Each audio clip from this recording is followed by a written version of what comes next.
بسم الله الحمد لله الصلاة والسلام على رسول الله صلى الله عليه وسلم. رب اشرح لي صدري ويسر لي أمري واحلل عقدة من لساني يفقهوا قولي. سبحانك لا علم لنا إلا ما علمتنا إنك أنت العليم الحكيم. قال الله تعالى في كلامه الذي بعد أعوذ بالله من الشيطان الرجيم. بسم الله الرحمن الرحيم. ولقد نصركم الله ببدر وأنتم أذلة فاتقوا الله لعلكم تشكرون.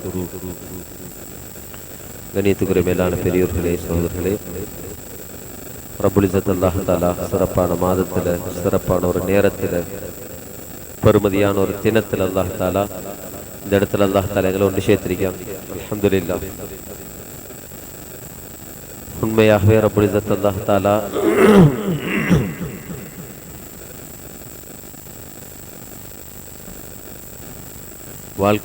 என்னோட வாழ்க்கையில மிக முக்கியமான பாடங்களை படிச்சு தந்த ஒரு முக்கியமான நிகழ்வு இடம்பெற்ற நிகழ்வு தான் பத்ருடைய யுத்தம்ங்கிறது. இந்த அடிப்படையில் எங்க எல்லாருக்கும் தெரியும், ஸல்லல்லாஹு அலைஹி வஸல்லம் மக்காவுல பிறந்து வளர்ந்தாங்க. 53 வருஷ காலம் ஸல்லல்லாஹோட வாழ்க்கை கழிஞ்சது மக்காவுல. 40 வயதில் நபிப்பட்டம் கிடைக்குது. அதுக்கு பின்னால மக்கத்து வாழ்க்கையில 13 வருஷமா ஸல்லல்லாஹு அலைஹி வஸல்லம் அவங்க இஸ்லாத்தின் பக்கம் மக்களை அழைக்க ஆரம்பிச்சாங்க. இந்த 13 வருட காலத்துக்குள்ளால ஏராளமான கஷ்ட துன்பங்களை சுமந்து கொண்டாங்க. அந்த கஷ்ட துன்பங்கள பின்னணியில ஸல்லல்லாஹு அலைஹி வஸல்லம் அவங்களே ஒரு ஹதீஸ்ல சொன்னாங்க, லக்கது உஹிஃப்து ஃபில்லாஹி வமா யுகாஃபு அஹத் வலக்கது ஊதீது ஃபில்லாஹ் லம் யுதா அஹத். நான் இஸ்லாத்துக்காக வேண்டி, தீனுக்காக வேண்டி அச்சுறுத்தப்பட்டது போல, பயமுறுத்தாட்டப்பட்டது போல வேற யாரும் பயமுறுத்தாட்டப்படல. நான் தீனுக்காக வேண்டி நோவின கொடுக்கப்பட்டதை போல வேற யாருமே நோவின கொடுக்கப்படல என்று சொல்லக்கூடிய அளவுக்கு மக்கத்து வாழ்க்கையில கடினமான கஷ்ட துன்பங்களை சுமந்து கொண்டாங்க. இந்த கஷ்ட துன்பங்கள பின்னணியில தான் ஸல்லல்லாஹு அலைஹி வஸல்லம் அவங்களுக்கும் சஹாபாக்களுக்கும் வந்தா மக்காவிலிருந்து மதீனாவுக்கு ஹிஜ்ரத் செய்யறதுக்குரிய ஒரு அனுமதியை கொடுத்தாங்க. அந்த அடிப்படை ஸல்லல்லாஹு அலைஹி வஸல்லம் அவங்க ரபீஉல் அவ்வல் மாதம் 12 வெள்ளிக்கிழமை மதிய நேரத்துல மதீனாவை போய் சேர்றாங்க. மதீனாவை போய் சேர்ந்ததுல இருந்து ஸல்லல்லாஹு அலைஹி வஸல்லம்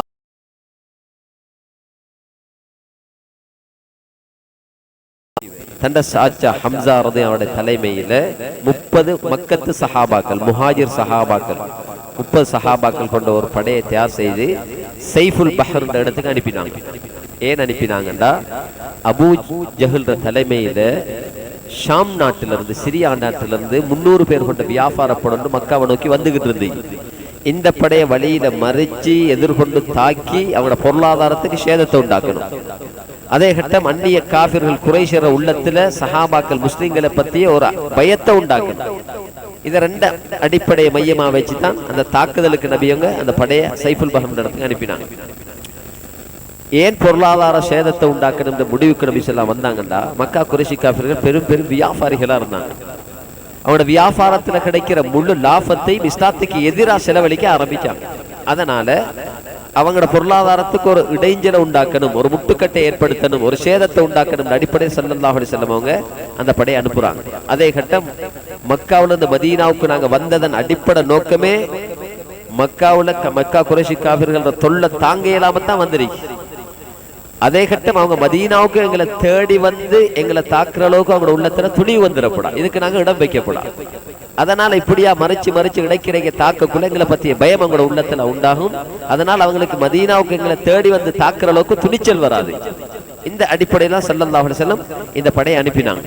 பொதுவா இப்படி ஸல்லல்லாஹு அலைஹி வஸல்லம் ஹிஜ்ரத் போன அதே வருஷம் 9ஆம் மாசம் ஒரு படை சாச்சாட தலைமையில, அடுத்த 10வது மாசம் உபைதத்து இப்னு ஹாரிஸ் தலைமையில ராபி' என்ற இடத்துக்கு ஒரு படை, 11ஆம் மாசம் சஅத் பின் அபி வக்காஸ் தலைமையில ஹர்ரார் என்ற இடத்துக்கு ஒரு படை.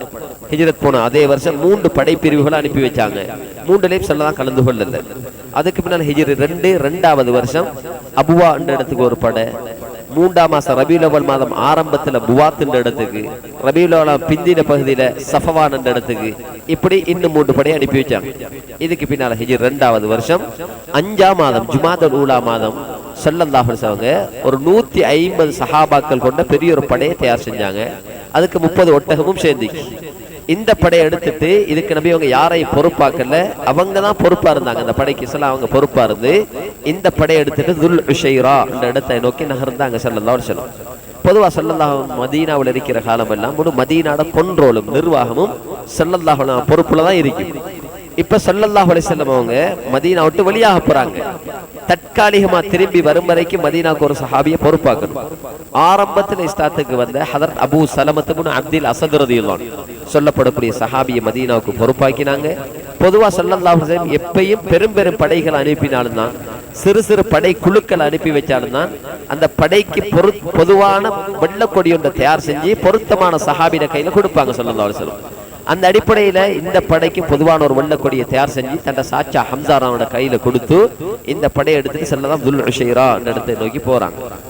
ஏன் துல் உஷைரா என்ற இடத்தை நோக்கி போனாங்கண்டா, நான் ஆரம்பத்துல சொன்ன மாதிரி ஸல்லல்லாஹு அலைஹி வஸல்லம் மக்காவுல 53 வருஷம் பிறந்து வளர்ந்தது. மக்கா வாசிகள், மக்கா குறைஷி காஃபிர்கள் பெரும் பெரும் வியாபாரிகள். ஸல்லல்லாஹு அவங்களுக்கு நல்லா தெரியும் மக்கா குறைஷியர்கள் எந்தெந்த காலத்துல எந்தெந்த நாட்டோட வியாபார தொடர்பு வச்சிருந்தாங்க. இது சொல்லலாம் நல்லா தெரியும். ஏன்னா அவங்க மக்காவுல பிறந்து வளர்ந்தது நல்லா தெரியும். அந்த அடிப்படையில் மக்கா குறைஷி காஃபிர்களுக்கு வருடத்துல 2 மிக பிரதானமான 2 பயணம் இருந்துச்சு. வெளிநாட்டு பயணம், வியாபார பயணம். அதுல ஒன்றுதான் கோடைகால பயணம். மக்காவில இருந்து அந்த கோடைகால பயணம் ஷாம் நாட்டுக்கு இருக்கும், சிரியா நாட்டுக்கு போவாங்க. அதே மாதிரி குளிர்காலம் மாரிகால பயணம் ஒன்று இருந்துச்சு, அது மக்காவில இருந்து யமன் நாட்டுக்கு போவாங்க. இந்த 2 பயணத்தை பத்தி அல்லாஹ் குர்ஆன்லயும் பேசுறான். லீலாஃபி குரைஷின் ஈலாஃபிஹிம் ரிஹ்லத்தஷ் ஷிதா வஸ்ஸைஃப். மாரிகால பயணம், கோடைகால பயணம் அல்லாஹ் தஆலா குர்ஆன்லயே பேசுறான். அப்ப சொல்லாங்களே நல்லா தெரியும். எப்ப 6வது மாதம் வந்துருமோ, ஒவ்வொரு வருடமும் 6ஆம் மாதம் மக்கா குறைஷி காஃபிர்கள் தன்னுடைய வியாபார பயணத்தை ஷாம் நாட்டோட சிரியா நாட்டோட அந்த கோடைகால பயணத்துடைய ஆரம்பம்ன்றது நபி அவங்க நல்லா விளங்கி வச்சிருந்தாங்க. அதனால சொல்ல அவங்களுக்கு நல்லா தெரியும் 6ஆம் மாதம் ஆரம்பத்துல மக்காவிலிருந்து வியாபாரப்பட வெளியாகும். இந்த வெளியாகி வார வியாபாரப்படை எதிர்கொண்டு தாக்கி பொருளாதாரத்துக்கு சேதத்தை உண்டாக்குற அந்த சிந்தனையில சொல்ல 150 சஹாபாக்கள் கொண்ட படையோட 5ஆம் மாச கடைசிலேயே அந்த துல் உஷைரா இடத்தை நோக்கி போறாங்க. ஸல்லல்லாஹு அந்த இடத்தை போய் அடையிறாங்க. அல்லாஹ்வோட ஏற்பாடு. சஹாபாக்கள் அந்த இடத்தை போய் அடையிறதுக்கு முன்னால ஒரு சில தினங்களுக்கு முன்னால அந்த இடத்தை தாண்டி அந்த மக்கா குறைஷி காஃபிர் வியாபாரப்பட தாண்டி பெய்த்துட்டாங்க.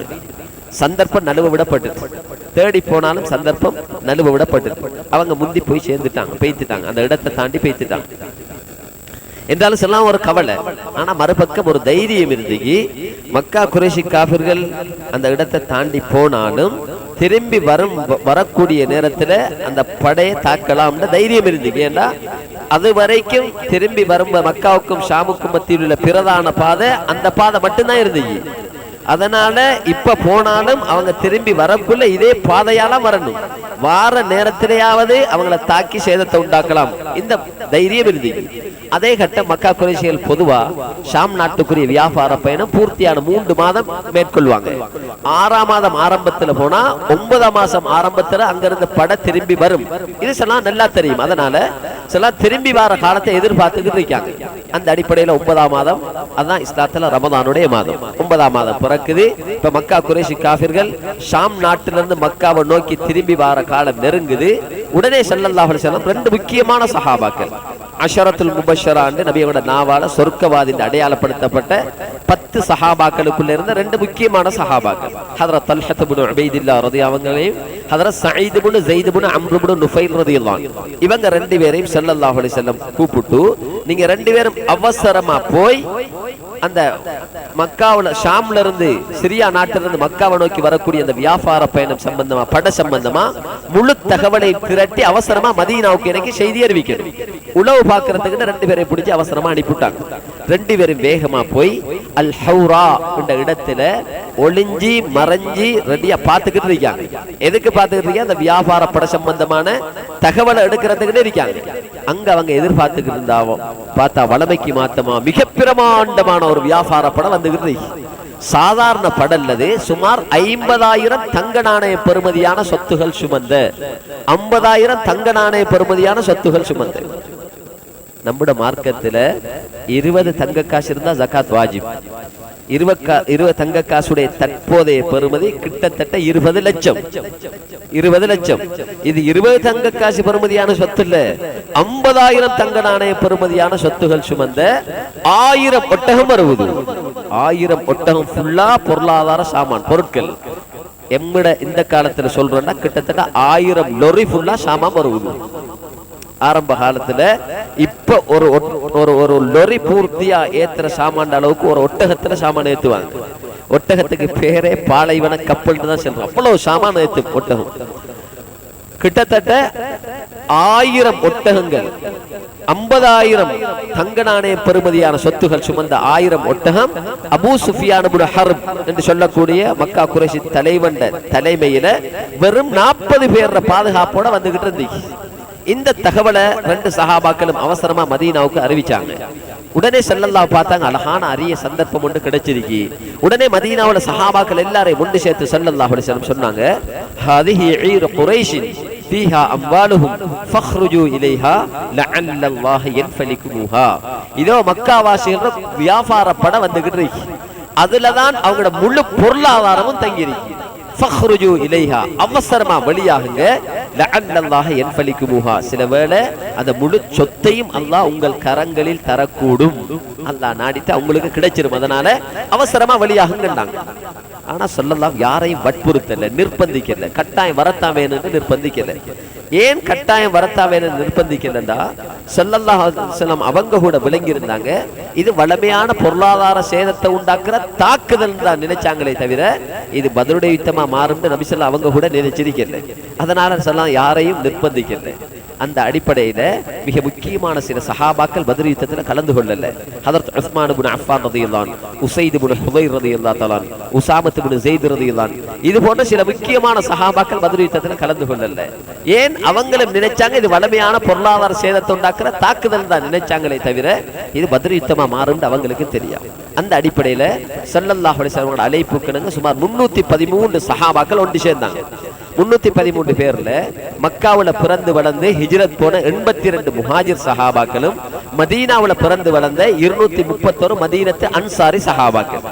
பொதுவா மதீனாவுல 2 மிகப்பெரிய கோத்திரம் இருந்துச்சு.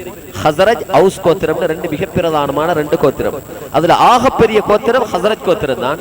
இந்த ஹஸரஜ் கோத்திரத்தை சேர்ந்த 170 சஹாபாக்களும் அவுஸ் கோத்திரத்தை சேர்ந்த 61 சஹாபாக்களுமாக மொத்தமா 231 மதீனத்து சஹாபாக்கள், மக்கத்து சஹாபாக்கள் 82 பேரு, ஒட்டு மொத்தமா 313 சஹாபாக்கள் ஒன்று சேர்ந்தாங்க.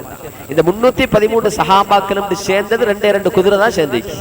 ஹதரத் ஜுபைர் இப்னு அவ்வாம் ரலியல்லாஹு அவங்களுக்கு சொந்தமான ஒரு குதிரை, அடுத்து ஹதரத் மிக்தாத் இப்னு அம்ர் இப்னு அஸ்வத் ரலியல்லாஹு சொல்லப்படக்கூடிய சஹாபிக்கு சொந்தமான இன்னொரு குதிரை.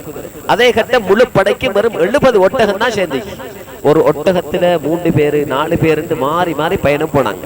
ஸல்லல்லாஹு அவங்க கூட அவங்க போன ஒட்டகத்துல அவங்களும் ஹதரத் அலி ரலியல்லாஹு அவங்களும் மர்சத் இப்னு அபி மர்சத் அல் கனவி ரலியல்லாஹு சொல்லப்படுங்க. இந்த 3 பேரும் மாறி மாறி அவங்களோட ஒட்டகத்துல பயணம் போனாங்க. இது மாதிரி தான் ஒவ்வொரு சஹாபாக்களும் பத்ருக்களம் வரும் வரைக்கும் 3 பேரு 4 பேருன்னு மாறி மாறி ஒரு ஒட்டகத்துல பயணம் செஞ்சு போனாங்க. இவ்வளவுதான் சஹாபாக்களுக்குரிய பொருளாதார ஏற்பாடு இருந்துச்சு. ஆட்பலம் இருக்கல, ஆயுத பலம் இல்ல, வாகன பலம் இல்ல, பொருளாதார ஏற்பாடு எதுவும் இல்ல.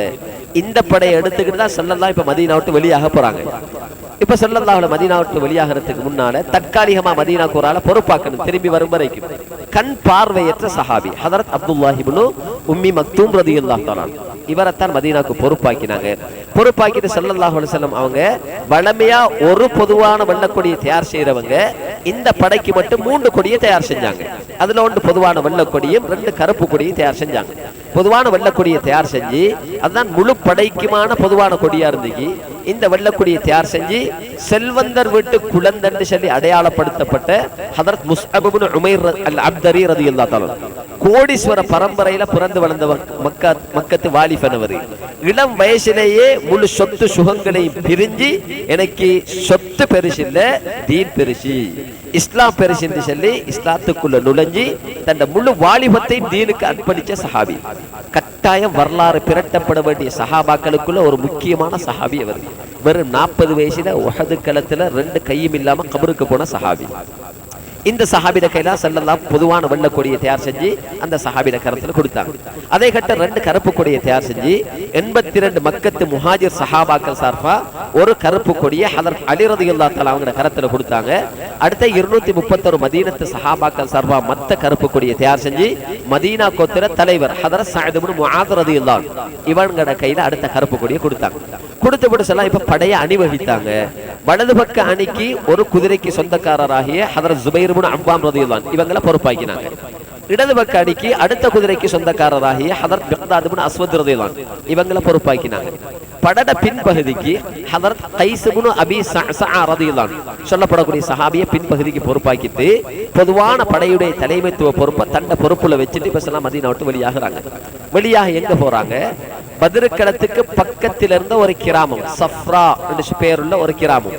இந்த கிராமத்துக்கு தான் சஹாபாக்களை கொண்டு போய் அங்கதான் நிறுத்தி, அங்கிருந்து தான் அபூ சுஃபியான் தலைமையில அந்த வியாபார படை ஷாம்ல இருந்து மக்காவை நோக்கி வரக்கூடிய அந்த பிரமாண்டமான வியாபார படையை எதிர்கொண்டு தாக்குறதுக்கு தயாரா இருக்காங்க. இந்த சஃப்ராண்ட கிராமம் பத்ருக்களத்துக்கு பக்கத்தில் இருந்த கிராமம் மட்டுமில்ல, மக்காவுக்கும் ஷாம் நாட்டுக்கும் சிரியாவுக்கும் இடைப்பட்ட பாதட மெயின் ரோட்ல பிரதான பாதட பக்கத்திலே இருந்த ஒரு கிராமம். அது மெயின் ரோட்டோட ஒட்டி இருந்த கிராமம். அதனாலதான் பிரதான பாதையில வர படையை தாக்குறா அதோட சேர்ந்திருக்கிற கிராமத்துல இருந்தா தான் லேசா தாக்கலாம். ஆரம்ப காலத்துல இப்பயே மாதிரி பெரிய பெரிய ஏவுகணைகள் இருக்கலையே. அதனால சில அதை வச்சுதான் அந்த கிராமத்தை சஹாபாக்கள் தங்கி இருக்கிற தலமா நபி அவங்க தேர்ந்தெடுத்தாங்க. இப்ப சஃப்ரான் இடத்துல சில சஹாபாக்களை வச்சுட்டு அந்த படையை காத்துக்கிட்டு எதிர்பார்த்துக்கிட்டு இருக்காங்க. அங்கால படை வழியாகி வந்துகிட்டு இருக்கு. அபூ சுஃபியான் இப்னு ஹர்ப் மக்கா குறைஷி தலைவர்கள் ஆகப்பெரிய தலைவர் அவரு. இவர தலைமையில படை வருவது. அந்த படையை தலைமை தாங்கி வர அபூ சுஃபியான் இருக்காரு தானே, இவர் சாதாரண மனுஷன் இல்லை, சரியான அறிவாளி, கடுமையான பெரும் நுணுக்கசாலி. அவர் நல்லா விளங்கி இருந்தாரு. இந்த மக்காவுக்கும் சிரியாவுக்கும் ஷாம் நாட்டுக்கும் இடைப்பட்ட இந்த பிரதான பாதை பல ஆபத்துகளால் சூழப்பட்டது. எந்த நேரத்துல என்ன நடக்கும் தெரியா, அது அபூ சுஃபியான் நல்லா விளங்கி வச்சிருந்தாரு.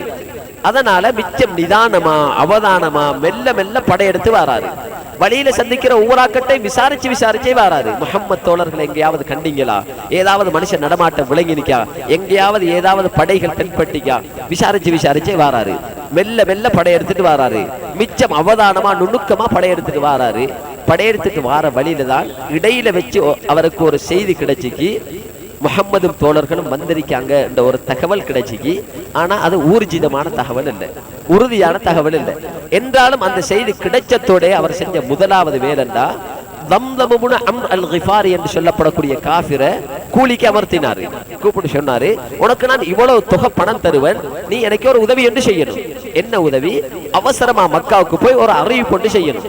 மக்கா குறைஷியர்களே, உங்களுக்கும் உங்கள் பொருளாதாரத்துக்கும் மிக பெரும் ஆபத்தொன்று நேர்ந்துள்ளது. முஹம்மது தோழர்களும் உங்கள் பொருளாதாரத்தை நாசப்படுத்துவதற்காக படையோடு வந்திருக்கிறார்கள். அதனால அவசரமா உதவிப்படை போய் சேர்ந்து கொள்ளுங்கள் என்று ஒரு அறிவிப்பு செய்யணும். உதவிப்படை கேட்டு காசை கொடுத்து ஆள் அனுப்பினார். ஆள் அனுப்பி போட்டு அடுத்த கட்டமா தான் வளமையா வந்த வேகத்தை விட கொஞ்சம் வேகத்தை குறைச்சாரு. இன்னும் கொஞ்சம் குறைச்சி மெல்ல மெல்ல மெதுவா விசாரிச்சு வராரு. வழியில சந்திக்கிற ஒவ்வொரு ஆக்கட்டே கேட்டுக்கிட்டே வராரு. எதுவரைக்கும் வந்தாருன்னா பத்ருக்களத்துல ஒரு தொங்கல்ல செல்ல சஹாபாக்களோட பார்த்துக்கிட்டு இருக்காங்க. இவர் பத்ருக்களத்துல அடுத்த தொங்கல் வரைக்கும் வந்துட்டாரு. பத்ருக்களம்ங்கிறது மிக பிரமாண்டமான வட்ட வழி. நிறைய நீர் தடாகங்கள், நீர் குட்டைகள் இடையிடையே நிறைய நீர் தடாகங்கள் இருந்துச்சு அந்த களத்துல. இப்பதான் ஹஜ் உம்ராக்கு போனா சவல்சால கூட்டி போய் அந்த யுத்தம் நடந்த இடத்தை காட்டுறாங்க. ஆனா இப்ப சின்னோர் இடமா தான் பத்ருக்களம் இருக்கு. வளைச்சு நிறைய கட்டடங்கள், நிறைய கடைகள், பெரிய ஒரு மஸ்ஜித் வரை கட்டப்பட்டிருக்கு. ஆரம்ப காலத்துல எந்த ஏற்பாடும் இருக்கல. பரந்த விசாலமான வட்ட வெளிதான், மிக பிரமாண்டமான வட்ட வழி. அந்த அடிப்படை ஸல்லல்லாஹு அலைஹி வஸல்லம் சஹாபாக்களோட அந்த தொங்கல் இருக்காங்க. இந்த தொங்கல் வரும் வரைக்கும் வந்துட்டாரு. அந்த இடத்துல வந்ததோட மஜ்தி இப்னு அம்ர் என்று சொல்லப்படக்கூடிய ஒரு காஃபிரை சந்திச்சாரு. ஒரு மனுஷனை சந்திச்சு அபூ சுஃபியான் விசாரிச்சாரு, ஏதாவது படையை கண்டீங்களா, முஹம்மது தோழர்கள் கண்ணுக்கு தென்பட்டாங்களா, ஏதாவது மனித நடமாட்டங்கள் உங்களுக்கு தெரிஞ்சிக்கா? இதை கேட்டதோட அந்த மனுஷன் சொன்னாரு, நானுண்டா எந்த படையை காணையும் இல்லை, முஹம்மதை சந்திக்க இல்லை, அவங்களோட தோழர்களை காணையும் இல்லை. ஆனா பக்கத்துல இருந்த ஒரு நீர் தடாகத்தை சுட்டி காட்டி சொன்னாரு, இந்த நீர் தடாகத்துல 2 பேரு அவங்களோட ஒட்டகத்துல ஏறி வந்து அவங்களோட ஒட்டகத்தை படுக்க வச்சுட்டு தோல் துருத்தில தண்ணியை நிரப்பிட்டு ஒட்டகத்தின் மேல் ஏறி சென்ற காட்சியை மட்டும் கண்டுகிட்டாரு. சுருக்கமா சொல்ல போனா 2 பேர் ஒட்டகத்துல வந்து தண்ணி எடுத்துட்டு போறாங்கன்னு சொன்னாரு. இந்த செய்தியை கேள்விப்பட்ட உடனே அபூ சுஃபியான் செஞ்ச முதல் வேலை என்ன தெரியுமா? படையை அதே இடத்துல நித்தாட்டினாரு. நித்தாட்டி போட்டு தனியே போனாரு. எங்க போனாரு? ஒட்டகம் படுக்க வைக்கப்பட்ட இடத்துக்கு போனாரு. அங்க போய் பார்த்தா ஒட்டக சாணம் இருக்கு, ஒட்டக மலம் இருக்கு, ஒட்டக சாணம் இருக்கு. அவர் கம்பு தேடல்ல, தன்னை கை விரலால சாணத்தை கிளறி பார்த்தாரு. அதுக்குள்ள ஈச்சம் வித்துகள் இருந்துச்சு, ஈச்ச கொட்டைகள் இருந்துச்சு. அதுல ஒரு ஈச்சம் வித்தை எடுத்து உன்னிப்பா அவதானிச்சாரு. அவதானிச்சு போட்டு சொன்னாரு, சந்தேகமே இல்ல இது மதீனாட ஈத்தம்பள வித்து. சுபஹானல்லாஹ். ஈத்தம்பள வித்தை பார்த்து எந்த நாட்டு ஈத்தம்பள வித்து அடையாளம் காணக்கூடிய அளவுக்கு அல்லாஹ் ஆற்றலை கொடுத்திருந்தா அபூ சுஃபியானுக்கு. அவ்வளவு பெரிய ஆற்றல் உள்ள மனுஷன் தான் அபூ சுஃபியான்.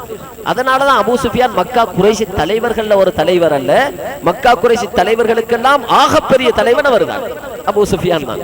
அதனாலதான் இப்ப முடிவெடுத்தாரு, இது மதீனாட ஈச்சம்பள வித்து.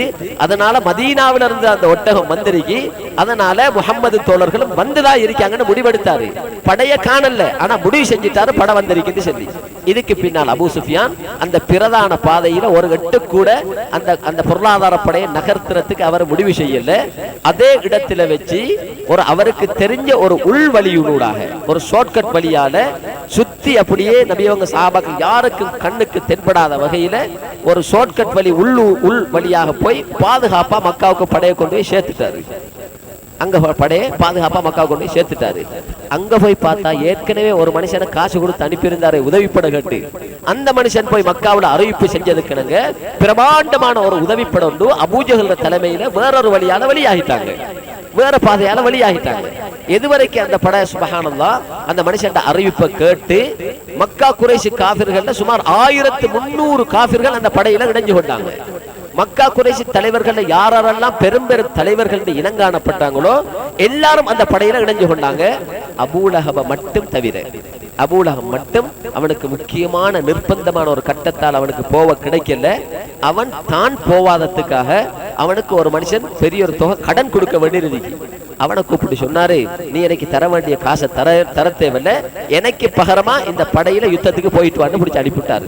அந்த அடிப்படையில சுமார் 1300 நபர்கள் காஃபிர்கள் ஒன்று சேர்ந்தானுகள் அபூஜஹல் தலைமையில. 1300 பேர் கொண்ட படைக்கும் 100 குதிரைகள் சேர்ந்துக்கி, கணக்கெடுக்க முடியாத அளவுக்கு ஒட்டகங்கள் சேர்ந்துக்கி, 600 கவசாட சேர்ந்துக்கி. சஹாபாக்கள் வெறும் 313 நபர்கள் தான், ஆனா காஃபிர்கள் 1300 நபர்கள். சஹாபாக்களுக்கு வெறும் 2 குதிரை, காஃபிர்களுக்கு 100 குதிரைகள் சேர்ந்துக்கி. சஹாபாக்களுக்கு வெறும் 70 ஒட்டகம், காஃபிர்களுக்கு கணக்கெடுக்க முடியாத அளவுக்கு ஒட்டகம் சேர்ந்துக்கி. சஹாபாக்கிட்ட எந்த கவசாடையும் இருக்கல, காஃபிர்களுக்கு 600 கவசாடை இருந்துச்சு. சுருக்கமா சொல்ல போனா மக்கா குறைஷி காஃபிர்கள்ட்ட ஆட்பலம் இருந்துச்சு, ஆயுத பலம் இருந்துச்சு, வாகன பலம் இருந்துச்சு, தாராளமான பொருளாதார ஏற்பாடு இருந்துச்சு. இதெல்லாத்தையும் எடுத்துட்டு தான் அபூஜஹல் வேறொரு வழியால உதவிப்பட அப்படியே வெளியாகிட்டான். எதுவரைக்கும் வெளியாகி வந்தாண்டா பத்ருக்களத்துல பின்பகுதியில் இருக்கிற ஒரு பெரிய ஒரு மண்மேடு, அல் உதுவத்துல் குஸ்வா என்று சொல்லப்படக்கூடிய மண்மேடு. இந்த மண்மேட்டுக்கு கீழே தான் அபூஜஹல் தன்னை குறைஷி காஃபிர் அந்த படையை கொண்டு வந்து நித்தாட்டி வச்சிருந்தான். இப்ப அந்த இடத்துல நிக்கக்குள்ளதான் இஞ்சால அபூ சுஃபியான் மக்காவுக்கு வந்து பார்த்தாரு, உதவிப்பட வெளியாகிட்டு. உடனே அபூ சுஃபியான் அந்த உதவிப்படைக்கு அவசரமா ஒரு தூதொண்ட அனுப்பினார். அவர் அந்த தூதுல அந்த செய்தியில சொல்லி அனுப்பினாரு, மக்கா குறைஷி காஃபிர்களே, உங்களுக்கிட்ட நான் உதவிப்பட கேட்ட நோக்கமே உங்களோட பொருளாதாரத்தை பாதுகாக்க வேண்டும் தான். அதனால நான் இப்ப பொருளாதாரத்தை பாதுகாப்பா கொண்டு வந்து சேர்த்துட்டேன், நீங்க திரும்பி மக்காவுக்கு வந்துருங்க. இந்த செய்தி அபூஜஹலுக்கு மண்மேட்டுக்கு கீழே வச்சு அந்த இடத்துல வச்சுதான் கிடைச்சு.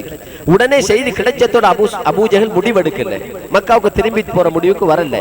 மாறாக மக்கா குறைஷி காஃபிர்களோட ஆலோசனை செஞ்சான், மஷூரா செஞ்சான். உடனே விஷயத்தை முன் வச்சான், இப்படிதான் எங்க பொருளாதாரம் பாதுகாக்கப்பட்டுட்டு இப்ப நாங்க என்ன செய்வோம்?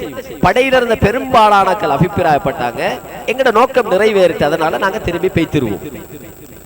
ஆனா அபூஜஹல் முடிவெடுத்தான், நாங்க திரும்பி போறல, முன்னால வச்ச கால பின் வாங்குறல்ல. இதே கட்டம் நாங்க இவ்வளவு தூரம் வந்துட்டு திரும்பி போனா முஹம்மது தோழர்களுக்கு கேள்விப்பட்டா நாங்க கோழைகள் நினைச்சிருவாங்க, இன்னும் எங்களை தாக்கிறத கூட உள்ளத்துல துணி வந்துடும். அதனால நாங்க இதுக்கு இடம் வைக்கப்படா, நாங்க தைரியமா பத்ருக்களத்துல 3 நாளைக்கு போய் தங்கி இருப்போம். முஹம்மதுக்கு தோழர்களுக்கு கேள்விப்படும் நாங்க இருக்கிற செய்தி, அவங்களுக்கு தைரியம் இருந்தா எங்களோட யுத்தத்துக்கு வருவாங்க. அப்படி வரலையா நாங்க முடிவு செஞ்சு கொள்ளலாம், நாங்க கோழைகள் இல்ல, அவங்க தான் கோழைகள். இந்த முடிவுல தான் நான் முடிவு செஞ்சுதான் நாங்க திரும்பி போறல, பத்ருக்களத்துல 3 நாள் போய் இருந்துட்டு தான் திரும்புறேன். என்றாலும் அந்த படைக்குள்ள ஜுஹ்ரா கோத்திரத்தை சேர்ந்த தலைவர், ஜுஹ்ரா கோத்திர தலைவர். அவர் ஒரு நல்ல மனுஷன், அஹ்னஸ் இப்னு ஷரீக்ங்கிறவர். இவர் பார்த்தாரு, இந்த முக்கா குறைஷி காஃபிர்கள் எங்கிட்ட உதவி கேட்டது அவங்களோட பொருளாதாரத்தை பாதுகாத்துக் கொள்றதுக்கு, அதனாலதான் நாங்க அவங்களுக்கு உதவிப்பட கொடுத்தோம். அதுக்கு அதை தாண்டி சண்டை பிடிக்கணும், பிரச்சனைப்படணும், இந்த தேவை எங்களுக்கு இல்ல என்று சொல்லி அவரை முடிவு செஞ்சு அவரை கூட்டத்தை சேர்ந்த 300 நபர்கள் அந்த படைக்குள்ள இருந்தாங்க. இவங்க எடுத்துட்டு அவர் மக்காவுக்கு திரும்பிட்டாரு. இப்ப அபூஜஹல் தலைமையில 1000 காஃபிர்கள் மிஞ்சினானுகள். இந்த 1000 காஃபிர்களுக்குமான சாப்பாட்டு பொறுப்பை 9 மக்கா குறைஷி தலைவர்கள் பொறுப்படுத்தானுகள். ஒவ்வொரு நாளும் 9 ஒட்டகம் 10 ஒட்டகம் அறுத்து சாப்பாடு கொடுத்தானுகள். இப்படியா இருந்துகிட்டு இருக்கிற நேரத்துல தான் இப்பதான் ஸல்லல்லாஹு அலைஹி வஸல்லம் கேள்விப்பட்டிக்கு அபூ சுஃபியான தலைமையில வந்து கொண்டிருந்த பொருளாதார படையை தாக்குறதுக்கு காத்துக்கிட்டு இருந்த அந்த படை எங்களை விட்டும் கை நழுவி பாதுகாப்பா மக்காவுக்கு போய் சேர்ந்துட்டாங்க. இந்த தகவல் இப்பதான் நபி உங்களுக்கு கிடைச்சிக்கு. பின்னால பெரிய ஒரு படண்டு யுத்தத்துக்கு வந்திருக்கானுங்களே, இந்த செய்தி நபி உங்களுக்கு தெரியும், இது தெரியும். ஆனா எதிர்பார்த்த படம் தப்பி பெய்த்துட்டாங்கன்னு தெரியும். சரியான கவலை. பட மக்காவுடன் வெளியாகி போற கட்டத்திலையும் தாக்குற சந்தர்ப்பம் நழுவ விடப்பட்டிக்கு. திரும்பி வார வழியிலேயாவது சந்தர்ப்பத்தை பயன்படுத்தலான்னு பார்த்தா அந்த சந்தர்ப்பமும் தவற விடப்பட்டுச்சு. இப்ப நம்ம எவ்வளவு கவலை. இப்ப படை பெய்த்துட்டா வர என்ன மாத்து வழி ஒன்றும் இல்லை, நாங்க படையை கூட்டிட்டு மதீனாவுக்கு திரும்புறதான் வழி. இந்த முடிவுல நபி ஸல்லல்லாஹு இருக்கக்குள்ள எதுக்கும் ஜுஹைனா கோத்திரத்தை சேர்ந்த 2 சஹாபாக்கள், ஹதரத் பஸ்பஸ் இப்னு அம்ர் அல் ஜுஹனி ரலியல்லாஹு அவங்களையும் அதி இப்னு அபி ஸக்பா அல் ஜுஹனி ரலியல்லாஹு, இந்த 2 சஹாபாக்கள் ஸல்லல்லாஹு சொன்னாங்க, எதுக்கு நீங்க பத்ர் களத்தின் பக்கம் போய் சும்மா ஒரு பார்வண்டு பார்த்துட்டு வாங்களேன்னு அனுப்பினாங்க. சும்மா உளவு பார்க்க போன அந்த 2 சஹாபாக்கள் கண்ணுக்கு தான் அந்த பிரமாண்டமான மக்கா குறைஷிக்கு அவர் பட கண்ணுக்கு தென்பட்டி போன வேகத்துல ஓடி வராங்க 2 பேரும். யார சூழல்லாம் பிரமாண்டமான படண்டு யுத்தத்துக்கு வந்திருக்கானுகள். யார சூழல்லாம் சொல்லலாம். இதை கேள்விப்பட்டதோட சரியான இக்கட்டான ஒரு கட்டமா போயிடுச்சு. ஏன் சொல்லலாம், யுத்தத்தின் சிந்தனையில வரவே இல்லை. வளமையான பொருளாதார சேதத்தை உண்டாக்குற தாக்குதல் அடிப்படையெல்லாம் வந்து யுத்தம் செய்யறதுக்கு எந்த ஏற்பாடும் இல்லை. ஆட்பலமா, ஆயுத பலம், வாகன பலம், எந்த ஏற்பாடும் இல்லை. சொல்லலாம் கேள்விப்பட்டதோட கடும் இக்கட்டான ஒரு கட்டமா போயிடுச்சு. என்றாலும் நபி அவங்க மனம் தளரல. அவசரமா சஹாபாக்கள்கிட்ட மஷூரா பண்ணினாங்க. மேல்மட்ட இராணுவ ஆலோசனை சபையை ஒன்று சேர்த்தாங்க. அதுல மிக முக்கியமான தளபதிகள், நல்ல யுத்த தந்திரம் தெரிஞ்சாக்கள், நல்ல வீர சஹாபாக்கள், ஆரம்பத்தில் இஸ்லாத்துக்கு வந்த மூத்த சஹாபாக்கள் எல்லாரையும் முன்னால எடுத்து தற்போதைய நிலையை முன் வச்சாங்க. சொன்னாங்க, இப்படித்தான் நாங்க வந்த நோக்கம் இந்த நோக்கம், ஆனா எங்களோட யுத்தம் செய்யறதுக்கு பெரிய ஒரு படண்டு வந்திருக்கு. ஸல்லல்லாஹு தற்போதைய நிலையை முன் வச்சுட்டு தண்ட கருத்தை சூசகமா மறைச்சு பேசினாங்க. இதே கட்டம் நாங்க மதீனாவுக்கு திரும்பி போறது நல்லமில்ல என்ற ஒரு வார்த்தையை நபி அவங்க பாவிச்சாங்க. திரும்பி நாங்க பெய்த்துட்டோம்னா நாங்கள்லாம் கோழைகள் காஃபிர்கள் நினைச்சிருவானுகள். அவனுங்களோட உள்ளத்துல எங்களை பத்தி தைரியம் இன்னும் வந்துடும். அதனால் எங்களை தாக்குற அளவுக்கு அவங்களுக்கு துணிச்சல் வந்துடும். இதுக்கு நாங்க இடம் கொடுக்கிறது நல்லமில்லை என்ற ஒரு வார்த்தையை பாவிச்சுட்டாங்க. சொல்லி போட்டு சொன்னாங்க, நாங்க திரும்பி போறது நல்லமும் இல்ல, அதே கட்டம் யுத்தம் செய்யறதுக்குரிய ஏற்பாடும் இல்ல, நீங்களே மஷூரா சொல்லுங்கட்டாங்க. மஷூரா சொல்லுங்க சொன்னத்தோட ஹதரத் அபூபக்கர் சித்திக் உடனே எழுப்பினாங்க. எழும்பி சுருக்கமா 2 வார்த்தை பேசினாங்க. அழகா பேசினாங்க. பேச்சுடைய சாராம்சம் யார சொல்லலாம், நாங்க யுத்தம் செய்வோம் சொன்னாங்க. அவங்க முடிய ஹதரத் உமர் தான் எழுப்பினாங்க. அவங்களும் சுருக்கமா 2 வார்த்தை பேசினாங்க. அழகா பேசினாங்க, தைரியமா பேசினாங்க. பேச்சிட முடிவுட சாராம்சம் யார சொல்லலாம், யுத்தம் செய்வோம், நாங்க பயப்பட தேவையில்லைட்டாங்க. எதை வச்சு 2 பேரும் யுத்தம் செய்வோம் முடிவு மஷூரா பண்ணி சொன்னாங்க. நெல்லாத்தரையும் எந்த ஏற்பாடுமே இல்லை, ஆட்பல ஆயுத பலம் எதுவும் இல்லை. முதலா யுத்த களத்துல நேருக்கு நேரா காபிர்களோட நாளைக்கு தான் யுத்தம் செய்ய போறோம். ஆனா எந்த ஏற்பாடும் இல்லை. இவ்வளவு காலம் தாக்கினதான் மறைஞ்சிருந்து ஒளிஞ்சிருந்து தாக்கின. இப்ப நேரடியா களத்துல இறங்கி தாக்க போறோம். ஆனா எந்த ஏற்பாடும் இல்லை. ஆனா மஷூரா சொல்றாங்க யுத்தம் செய்வோம். யார சொல்லலாம், எதை வச்சு சொல்லிருப்பாங்க? உண்மையாகவே சஹாபாக்கள் எந்த சஹாபிட வரலாறு பிரட்டினாலும் இன்னைக்கு நாங்க உலகத்துல நம்பி வாழ்ற மாதிரி பணத்தை நம்பியோ, பட்டத்தை நம்பியோ, பதவியை நம்பியோ, ஆட்சி அதிகாரத்தை நம்பியோ, சொத்து செல்வத்தை நம்பியோ உலகத்துல வாழ்ந்த கூட்டம் இல்ல சஹாபாக்கள். படைச்ச ரப்ப மட்டும் நம்பி உலகத்துல நடமாடிய ஒரு கூட்டம் தான் சஹாபாக்கள் தான். அவங்க விளங்கினாங்க, ரப்புடைய தீனுக்கு வெளியாகக்குள்ள, இஸ்லாத்தை பாதுகாக்க வெளியாகக்குள்ள நிச்சயமா சத்தியமா ரப்ப எங்களை கைவிட மாட்டான், அல்லாஹ் நிச்சயமா எங்களுக்கு உதவி செய்வான் நம்பிக்கையோட 2 பேரும் பேசினாங்க. அந்த 2 பேரோட சேர்த்து இடது பக்க அணிக்கு பொறுப்பா வந்த அந்த 2 குதிரையில ஒரு குதிரைக்கு சொந்தக்கார சஹாபியான ஹதரத் மிக்தாத் இப்னு அஸ்வத் ரலியல்லாஹு இவங்களும் எழும்பி சுருக்கமா 2 வார்த்தை பேசினாங்க. அவங்களோட பேச்சிட இடையில ஒரு தைரியமான ஒரு வார்த்தையை பாவிச்சாங்க. சொன்னாங்க, யா ரசூலல்லாஹ், இன்னா லா நகூலு லக கமா காலத் பனு இஸ்ராயில் லிமூசா இத்ஹப் அன்த வ ரப்புக ஃபகாத்திலா இன்னா ஹாஹுனா காயிதுன். யா ரசூலல்லாஹ், ஹதரத் மூசா அலைஹிஸ்ஸலாம் அவங்கள பார்த்து அவங்களோட கூட்டமாகிய யூதர்கள் இஸ்ரேல்காரர்கள் சொன்ன மாதிரி நாங்க உங்களுக்கு சொல்ல மாட்டோம் யா ரசூலல்லாஹ். அவனுகள் சொன்னான, மூசா அலைஹிஸ்ஸலாம் யுத்தத்துக்கு கூப்பிட்ட நேரத்துல, அவங்கள யுத்தத்துல கலந்து கொள்றதுக்கு கூப்பிட்ட நேரத்துல, மூசாவே நீங்களும் ரப்பும் யுத்தத்துக்கு போங்க, நாங்கண்டா வரமாட்டோம், நாங்க எங்கட இடத்துல நாங்க இருந்து கொள்றோம் சொல்லி மூசா அலைஹிஸ்ஸலாம் அவங்கள விட்டு இவங்க ஒதுங்கின மாதிரி நாங்க உங்களை விட்டு ஒதுங்க மாட்டோம் யா ரசூலல்லாஹ். மாறாக இதுஹப் அன்த வ ரப்புக ஃபகாத்திலா இன்னா மஅகுமா முகாத்திலூன்.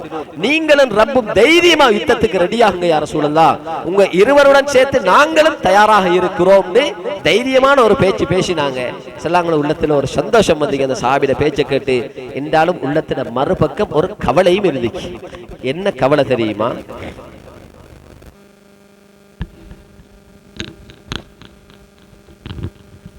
இந்த மஷூரா சொன்ன 3 சஹாபாக்களும் மக்காவிலிருந்து மதீனாவுக்கு ஹிஜ்ரத் செஞ்சு வந்த முஹாஜிர் சஹாபாக்கள். முழு படைக்குள்ளேயும் அவங்க வெறும் 82 பேர் தான். மதீனாவுல பிறந்து வளர்ந்த 231 சஹாபாக்கள் இருக்காங்க. இதுவரைக்கும் ஒரு ஆள் கூட வாய் திறக்கல. சரியான கவலை. மதீனத்து சஹாபாக்களுக்கு தீனுக்கு பாடுபடுறது விருப்பம் இல்லையோ, தீனுக்கு அவருடைய உயிரை பணயம் வைக்கிறது விருப்பம் இல்லையோ, ரத்தம் சிந்துற விருப்பம் இல்லையோ, சொத்துக்களை பொருளாதாரத்தை செலவுறது விருப்பம் இல்லையோ, யாரும் பேசாம இருக்காங்களே என்றாலும் நபி அவங்க கவலையை காட்டிக்கொள்ளல. காட்டிக்கொள்ளாம பொதுவா எல்லா சஹாபாக்களை பார்த்து ஒரு வார்த்தை சொன்னாங்க, அஷீரு அலைய அய்யுஹன் நாஸ், மக்களே எல்லாருமா மஷூரா சொல்லுங்கன்னு சொன்னாங்க. எல்லாருமா மஷூரா சொல்லுங்கன்றாங்க. இந்த வார்த்தையை அந்த மதீனா கோத்தில தலைவர் சஅத் இப்னு முஆத் விளங்கிட்டாங்க. ஸல்லல்லாஹு அலைஹி வஸல்லம் மதீனத்து சஹாபாக்களாக எங்கட மஷூராவை காத்துக்கிட்டு இருக்காங்க போல இருக்குன்னு விளங்கிட்டாங்க. உடனே எழுப்பி கேட்டாங்க, லகஅன்னக துரீதுனா யா ரசூலல்லாஹ், யா ரசூலல்லாஹ் மதீனத்து சஹாபாக்களாக எங்கட மஷூராவையா காத்துக்கிட்டு இருக்கீங்கன்னு கேட்டாங்க. சொன்னாங்க, அஜல், உங்களோட மஷூராவை தான் நான் காத்துக்கிட்டு இருக்கேன்ட்டாங்க. இப்ப இந்த சஹாபி பேச ஆரம்பிச்சாங்க. யா ரசூலல்லாஹ், 231 மதீனத்து சஹாபாக்கள் சார்பா நான் பேசுறேன் யா ரசூலல்லாஹ் சொல்லிட்டு எழுப்பி பேசினாங்க. யா ரசூலல்லாஹ், நாங்க உங்களை பூர்த்தியா நம்பியிருக்கோம் யா ரசூலல்லாஹ், உங்களை உண்மைப்படுத்திருக்கோம் யா ரசூலல்லாஹ். யா ரசூலல்லாஹ், நீங்க நினைச்சிக்கப்படா மதீனத்து சஹாபாக்களாகிய நாங்க எங்கட நாடாகிய மதீனாக்குள்ள வச்சு மட்டும்தான் உங்களை பாதுகாக்கிற எங்கட பொறுப்பு, மதீனாக்கு வெளியே உங்களை பாதுகாக்கிற எங்கட பொறுப்பு இல்ல. இப்படி நீங்க நினைக்காதங்க யா ரசூலல்லாஹ்.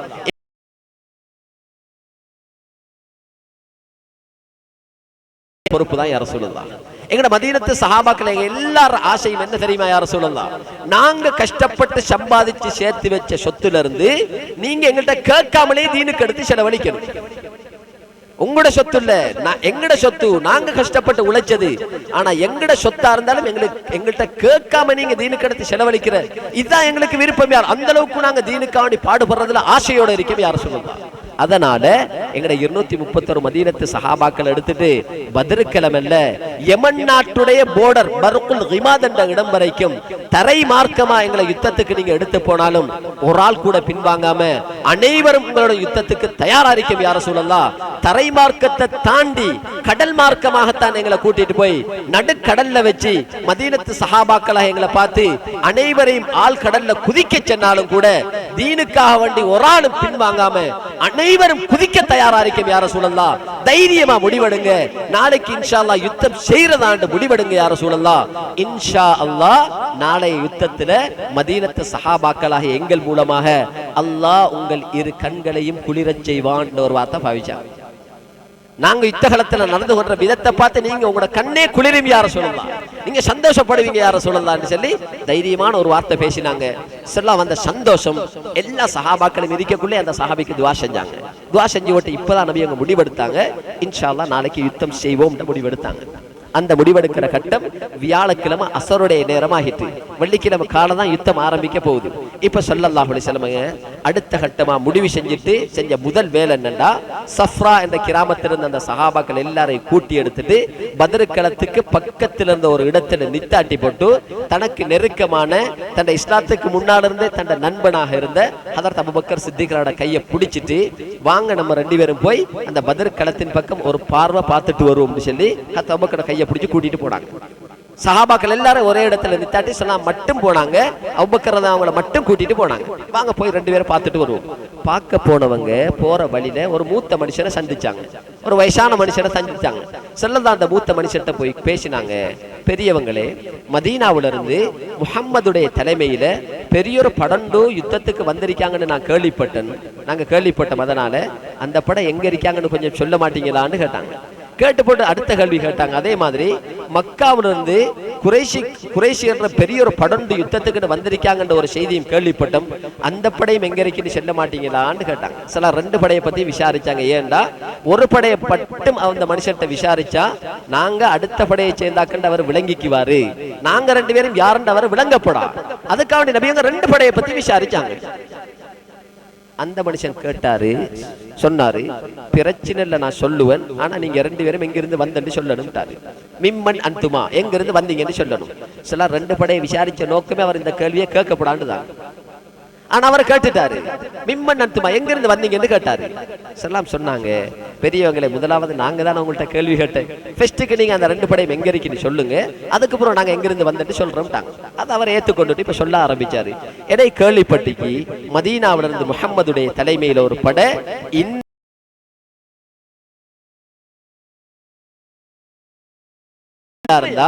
இந்த நேரம் இன்றைக்கு இப்ப அந்த முஹம்மதுடைய படை இந்த இடத்துல நிப்பாங்கன்னு சொல்லி நபி அவங்க கடைசியா சஹாபாக்களை வச்சுட்டு வந்த இடத்தை சரியா சொன்னார் அந்த மனுஷன். சொல்லி போட்டு சொன்னார். அதே மாதிரி மக்காவிலிருந்து அபூஜஹல் தலைமையில பிரமாண்டமான ஒரு குறைஷி காஃபிர்கள் படண்டு இன்ன நாள் இன்ன நேரத்துல மக்காவிலிருந்து வெளியாகினாங்கன்னு செய்தி கிடைச்சிக்கு. அந்த செய்தியும் உண்மையா இருந்தா இந்த நேரத்துல அந்த படை இந்த மண்மட்டுக்கு கீழே நிக்காங்கன்னு சொன்னார். சரியாத்தான் சொன்னார். அந்த உதுவத்துல் குஸ்வா மண்மட்டுக்கு கீழே தான் அந்த படை இப்ப நிக்கும்னு சொன்னாரு. சரியாத்தான் சொல்லி போட்டு இப்ப கேட்டாரு, இப்ப நீங்க 2 பேரும் எங்கிருந்து வந்தன்னு சொல்லணும்ட்டாரு. செல்லாங்களும் ஒரு நிர்பந்தமான ஒரு கட்டமா பேசிச்சு. சில வாழ்க்கையில ஒரு பொய் கூட பேசாத ஸல்லல்லாஹு அலைஹி வஸல்லம், வாழ்க்கையில பிறப்பு முதல் கபரை சென்றடையும் வரைக்கும் ஒரு பொய் கூட பேசாத சுத்தமான மக்கள் உலகத்துல 1,24,000க்கு மேற்பட்ட மக்கள் உலகத்துல நடமாடி இருக்காங்க. இவங்களுக்கு தான் நபிமார்கள் நாங்க சொல்றோம். ஒரு நபி வாழ்க்கையில ஒரு பொய் பேசலாம், வாழ்க்கையில ஒரு நபி ஒரு பொய் பேசிட்டு அவர் நபியா வரையலாம். இப்படிப்பட்ட வாழ்க்கையில ஒரு பொய் கூட பேசாத சுத்தமான லட்சக்கணக்கான மக்களுக்கு தலைவரா வந்த ஸல்லல்லாஹு அலைஹி வஸல்லம் பொய் பேசுவாங்களா? பொய் பேசுவாங்களா? பொய்யை நினைச்சு பார்த்திருப்பாங்களா? இப்ப ஸல்லல்லாஹு அலைஹி வஸல்லம் இந்த மூத்த மனுஷன்ட்ட பொய் பேசிக்கே மேலா, வாக்கும் கொடுத்தாச்சு சொல்றோம் சொல்லி உண்மை சொல்ல மேலா, சொன்னா மாட்டிக்குவோம். என்ன செய்யறது? ஸல்லல்லாஹு நுணுக்கமா கொஞ்சம் நிதானமா யோசிச்சுட்டு அவர் கேட்ட வார்த்தையிலிருந்தே நபி அவங்க பதில தயார் செஞ்சாங்க. ஸல்லல்லாஹு பார்த்தாங்க, இவர் மண் அந்துமா, நீங்க 2 பேரும் யாருன்னு கேட்கல, மிம்மன் அந்துமா, எங்கிருந்து வந்தன்னு தான் கேட்டேன். நீங்க 2 பேரும் எங்கிருந்து வந்திருக்கீங்கன்னு தான் கேட்டவர். ஸல்லல்லாஹு யோசிச்சு போடு, ஸல்லல்லாஹு பொய் பேசல, நபி அவங்க அடிப்படை பேசிக்கு போனாங்க. சொன்னாங்க, நஹ்னு மிம்மா, எங்கிருந்து வந்த, நாங்க தண்ணீர்ல இருந்து வந்துட்டாங்க.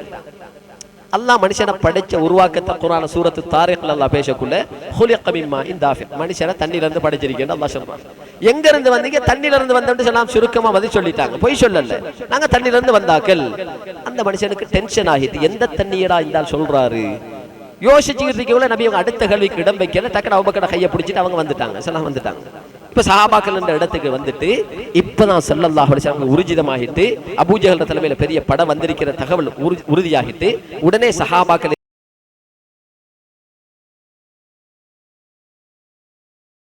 அடையாளப்படுத்தப்பட்ட 3 பேரு உயிரோடு இருக்கிற காலத்திலே பல யுத்தங்களுக்கு நபியவங்க பொறுப்பாக்கி அனுப்பின மிகப்பெரிய 3 வீர சஹாபாக்கள். ஹதரத் அலி இப்னு அபி தாலிப் ரலியல்லாஹு அன்ஹு, ஜுபைர் இப்னு அவ்வாம் ரலியல்லாஹு அன்ஹு, சஅத் பின் அபி வக்காஸ் ரலியல்லாஹு அன்ஹு, 3 பேரையும் கூப்பிட்டு சொன்னாங்க, நீங்க 3 பேரும் அவசரமா போய் அந்த காஃபிர்கள்ற குறைஷியர் முழு பட சம்பந்தமான முழு தகவலையும் திட்ட தெளிவா அந்த செய்தியை கொண்டு வரணும்னு சொல்லி 3 பேரை உளவு பார்க்க அனுப்பிட்டாங்க.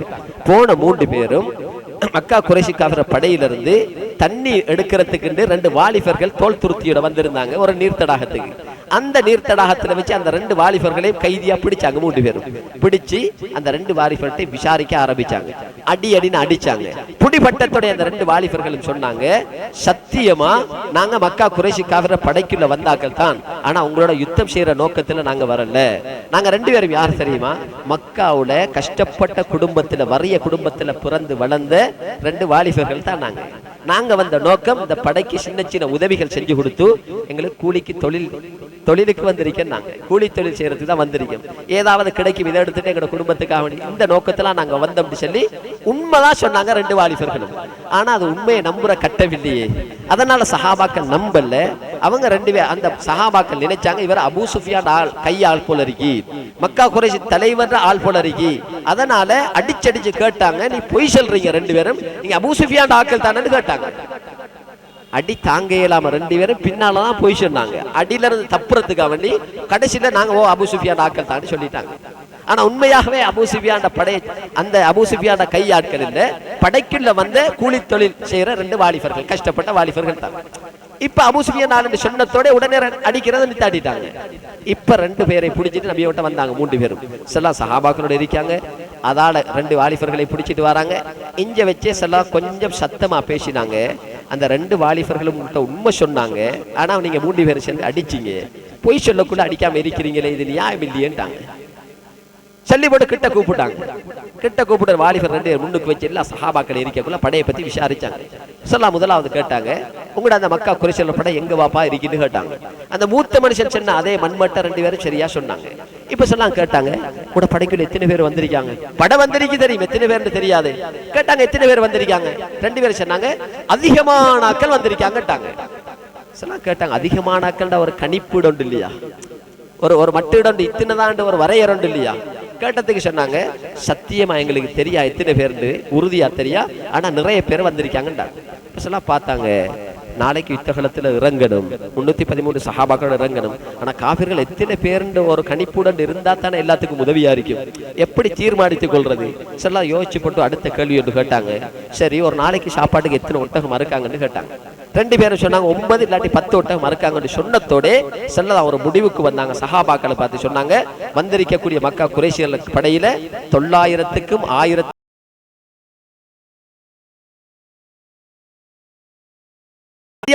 முடிவு செஞ்சாங்க. இதுக்கு பின்னால கேட்டாங்க, சரி மக்கா குறைஷி தலைவர்கள் யாராக்கள் வந்திருக்காங்கன்னு கேட்டாங்க. எல்லா தலைவர்களும் வந்திருக்காங்க அபூ லஹப் தவிர. இப்ப 2 பேரும் மக்கா குறைஷி தலைவர் பேரெல்லாம் சொல்ல ஆரம்பிச்சாங்க. உத்பா, ஷைபா, இப்னா ரபீஆ. ரபீஆட 2 மிகப்பெரிய வீர காஃபிர்களாகிய வீர தலைவர்களாகிய உத்பாவும் ஷைபாவும் வந்திருக்கான். இந்த உத்பாட மகன் வலீத் இப்னு உத்பா வந்திருக்கான். அபூ ஜஹல் இப்னு ஹிஷாம் வந்திருக்கான். உமையத் இப்னு கலஃப் வந்திருக்கான். உபய் இப்னு கலஃப் வந்திருக்கான். துஐமத் இப்னு அதி வந்திருக்கான். நதர் இப்னு அல் ஹாரிஸ் வந்திருக்கான். உக்பத் இப்னு அபி முஐத் வந்திருக்கான். ஹக்கீம் பின் ஹிசாம் வந்திருக்கான். யாரெல்லாம் மக்கா குறைஷி தலைவர்கள் அறியப்பட்டாங்களோ எல்லார பேரையும் 2 பேரும் சொல்லி முடிச்சாங்க. எல்லாத்தையும் கேட்டு போட்டு கடைசியா சஹாபாக்களை பார்த்து சொன்னாங்க, ஹாதிஹி மக்கத்து கத் அல்கத் இலைக்கும் அஃப்லாத கபிதிஹா. மக்கா தன்னுடைய ஈரல் குலைய கலட்டி எடுத்துட்டு வந்திருக்கின்றாங்க. எல்லாரும் ஒட்டுமொத்தமா சேர்ந்து வந்திருக்கான்னு சொன்னாங்க. சொல்லி போட்டு இந்த எல்லா தகவலையும் எடுத்து முடியுது. சூரியன் மறையிற கட்டத்துக்கு வந்துட்டு, சூரியன் மறைஞ்சிட்டு மகரிபுடைய நேரமாகிட்டு. இப்ப சொல்லலாம் பார்த்தாங்க, நாளைக்கு யுத்தம் செய்யற முடிவு எடுத்தாச்சு, எந்த ஏற்பாடும் இல்ல. மக்கா குறைஷி காஃபிர்கள் தாராளமான ஏற்பாட்டோட வந்திருக்கார்கள். ஆக குறைஞ்சபட்சம் மக்கா குறைஷி காஃபிர்கள் பத்ருக்களத்துல பொருத்தமான தலத்தை தேர்ந்தெடுக்கிறதுக்கு முன்னால நாங்க சஹாபாக்களை கூட்டிட்டு போய் நாளை யுத்தத்துக்குரிய பொருத்தமான ஒரு தலத்தை முடிவு செஞ்சிடணும். இரவோட இரவா சஹாபாக்களை பத்ருக்களத்துல இறக்கினாங்க. சொல்லலாம் இறக்கி ஸல்லல்லாஹு அலைஹி வஸல்லம் அவங்களோட மனசுக்கு பட்ட ஒரு நீர்த்தடாகத்தடியை கூட்டி போய் இந்த நீர்த்தடாகத்தை நாளை யுத்த தலமா நாங்க எடுத்துக்கொள்வோமே என்று சொல்லி ஸல்லல்லாஹு சொன்னதோட சஹாபாக்களுக்குள்ள ஒரு சாதாரண சஹாபி இருந்தாரு, நல்ல யுத்த தந்திரம் தெரிஞ்ச சஹாபி, ஹதரத் ஹுபாப் இப்னுல் முன்திர் ரலியல்லாஹு தஆலா. இந்த சஹாபி ஸலாட்ட வந்து கேட்டாங்க, யா ரசூலல்லாஹ், நாளைய யுத்தத்துடைய தளம் இதுதான்ங்கிறது இது ரப்புடைய முடிவா யா ரசூலல்லாஹ், இல்ல உங்களுடைய மஷூரா தானான்னு கேட்டாங்க. சொன்னாங்க, இது ரப்புடைய முடிவில்லை, இது என்ன கருத்து தான் சொன்னதோட அந்த சஹாபி பத்ருக்களத்துல முதலாவது இடத்துல இருந்த நீர்த்தடாகத்தை சுட்டி காட்டி சொன்னாரு, யா ரசூலல்லாஹ், அப்படின்னா அந்த முதலாவது நீர்த்தடாகத்தை எங்கட யுத்த தலமா எடுத்தா எல்லாருக்குமே யா ரசூலல்லாஹ், ஏண்டா அதை எங்கட யுத்த தலமா எடுத்தா எல்லா நீர்த்தடாகமும் எங்கட படைக்கு பின்னால வந்துடும். காஃபிர்களுக்கு நாளை யுத்தத்துல குடிக்கிறதுக்கு தண்ணி தேவைப்பட்டாலும் எங்கட படையை தாண்டித்தான தண்ணி எடுக்க வேண்டி வரும்.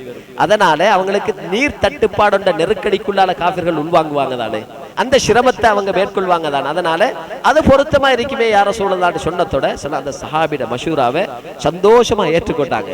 அந்த சஹாபிக்கு துவா செஞ்சாங்க, லக்கத் அஷர்த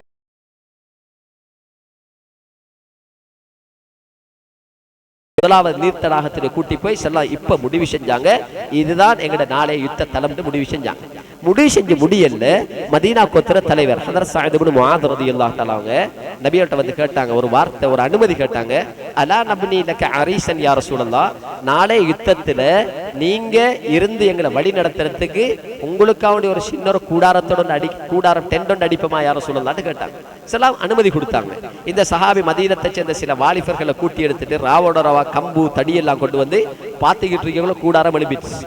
கிட்டத்தட்ட நள்ளிரவு நேரமா போயிடுச்சு. இப்ப சொல்லா செஞ்ச முதலாவது வேலை என்ன தெரியுமா? எல்லா சஹாபாக்களையும் தூங்க போட்டாங்க. எல்லாரும் தூங்கிருங்க, யாரும் முழிச்சுக்கிட்டு இருக்க வேணாம். 2-3 நாளா களைப்போட தூக்கம் இல்ல. நாளைக்கு சுபகுக்கு பின்னால யுத்த களத்துல இறங்க வேண்டியிருக்கு. உற்சாகமா இறங்கணும்னா எல்லாரும் கொஞ்சம் ஓய்வெடுக்கத்தான் வேணும். சில எல்லாரையும் ஓய்வெடுக்க வச்சா எல்லாரும் தூங்கிருங்க. எல்லா சஹாபாக்களையும் தூங்க வச்சுட்டு ஸல்லல்லாஹு மட்டும் தூங்கல. நபி ஸல்லல்லாஹு மட்டும் வந்து தன்னை தொடர்பை ரப்போட சீராக்க ஆரம்பிச்சாங்க. அழ ஆரம்பிக்காங்க, கெஞ்ச ஆரம்பிக்காங்க, அல்லாஹ் கிட்ட மன்றாட ஆரம்பிக்காங்க, தொடர்பை ரப்போட சீராக்குறாங்க. ஒரு பொறுப்புதாரி எப்படி இருக்கணும் பாடத்தை நபியவங்க பத்ருக்களத்துல அந்த இரவுல படிச்சு தந்தாங்க. குடும்பம் தூங்கலாம், சமூகம் தூங்கலாம், ஒரு பொறுப்புதாரி தூங்கலாம். அது சாதாரண ஊருடைய பொறுப்புதாரியா, அல்லாட்டி எங்களோட பகுதியில பொறுப்புதாரியா, மஸ்ஜிதுடைய பொறுப்புதாரிகளா, எல்லாம் குடும்பத்துடைய பொறுப்புதாரியா? நாங்க ஒவ்வொரு ஆக்களும் குறைஞ்சது எங்க குடும்பத்துக்கு நாங்க பொறுப்புதாரி. என்னத்துக்கு பொறுப்பு? குடும்பத்துக்குள்ள தீன கொண்டு போய் சேர்க்கிறது என்ன பொறுப்பு. குடும்பத்துல 100% தொழுகையாளியா பார்த்துட்டு கபருக்கு போறது அல்லாஹ் எனக்கு தந்த பொறுப்பு. அதனால வேளாணவர்களே, நான் சொல்றேன் தான், நான் முன்சஃப்ல சொல்றேன், நான் இந்த குர்ஆன் ஓதுறேன், திலாவா செய்றேன், சதகா செய்றேன். ஆனா இதுவரைக்கும் மஸ்ஜித் பக்கம்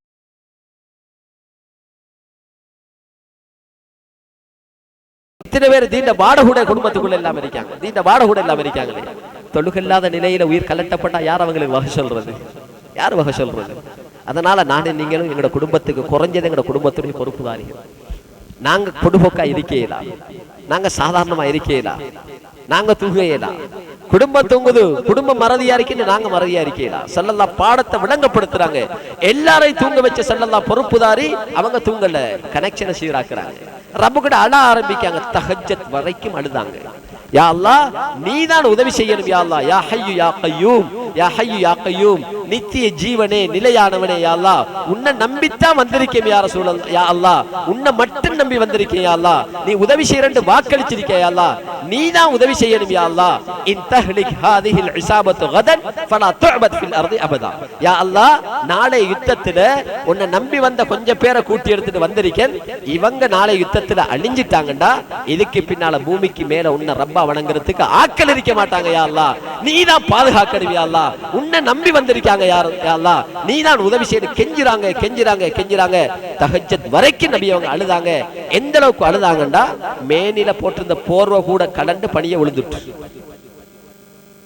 தஹஜ்ஜத்துல முதலாவது எழும்பின சஹாபி அபூபக்கர் ரலியல்லாஹு அன்ஹு. தூங்கி எழுப்பி பார்த்தா நபி அவங்க அழுகிறாங்க. நேரடியா நபியோட்ட வந்தாங்க. ஸல்லல்லாஹு வந்து அவங்களுக்கு நபியோட பார்த்தத்தோட சரியான மன வருத்தம். அப்படி கெஞ்சி முகமெல்லாம் தண்ணி, நபியை கெஞ்சி அழுதுகிட்டு இருக்காங்க, ரப்போட மன்றாடுறாங்க. அபூபக்கர் வந்து கவலையோட உச்சகட்டம் பேசுறாங்க. ஹஸ்புக யா ரசூலுல்லாஹ், ஹஸ்புக, போதும் யா ரசூலுல்லாஹ், நித்தாட்டுங்க யா ரசூலுல்லாஹ், ரப்பு கைவிட மாட்டா யா ரசூலுல்லாஹ், நிச்சயமா உதவி செய்வா யா ரசூலுல்லாஹ், போதும் யா ரசூலுல்லாஹ், போதும். அபூபக்கர் நபியோட்ட கெஞ்சுறாங்க. ஸல்லல்லாஹு ரப்பு கிட்ட கெஞ்சுறாங்க. ரப்பு கூட கெஞ்சுறாங்க. யா அல்லாஹ், நீதான் உதவி செய்யணும், உன்னைத்தான் நம்பி வந்திருக்கோம், நீ பாதுகாத்துரு, நீ உதவி செஞ்சிரு. அபூபக்கர் போதும் யா ரசூலுல்லாஹ், போதும், கெஞ்சிக்கு. 2 பேர மன்றாட்டமுக்கு இடையில ஹதரத் ஜிப்ரீல் அலைஹிஸ்ஸலாம் குர்ஆனுடைய வசனத்தோட இறங்கிட்டாங்க.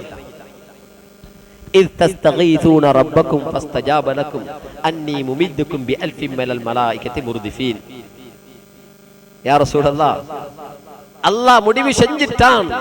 1000 மலக்குமார்கள் அந்த முதல் கட்டமாக இறக்கி வச்சிருக்கான். யா ரசூலல்லாஹ், ரப்பு தொடர்பு சீராகுது, சஹாபாக்கள நம்பிக்கை சீராகுது. அல்லாஹ் மலக்குமார்களை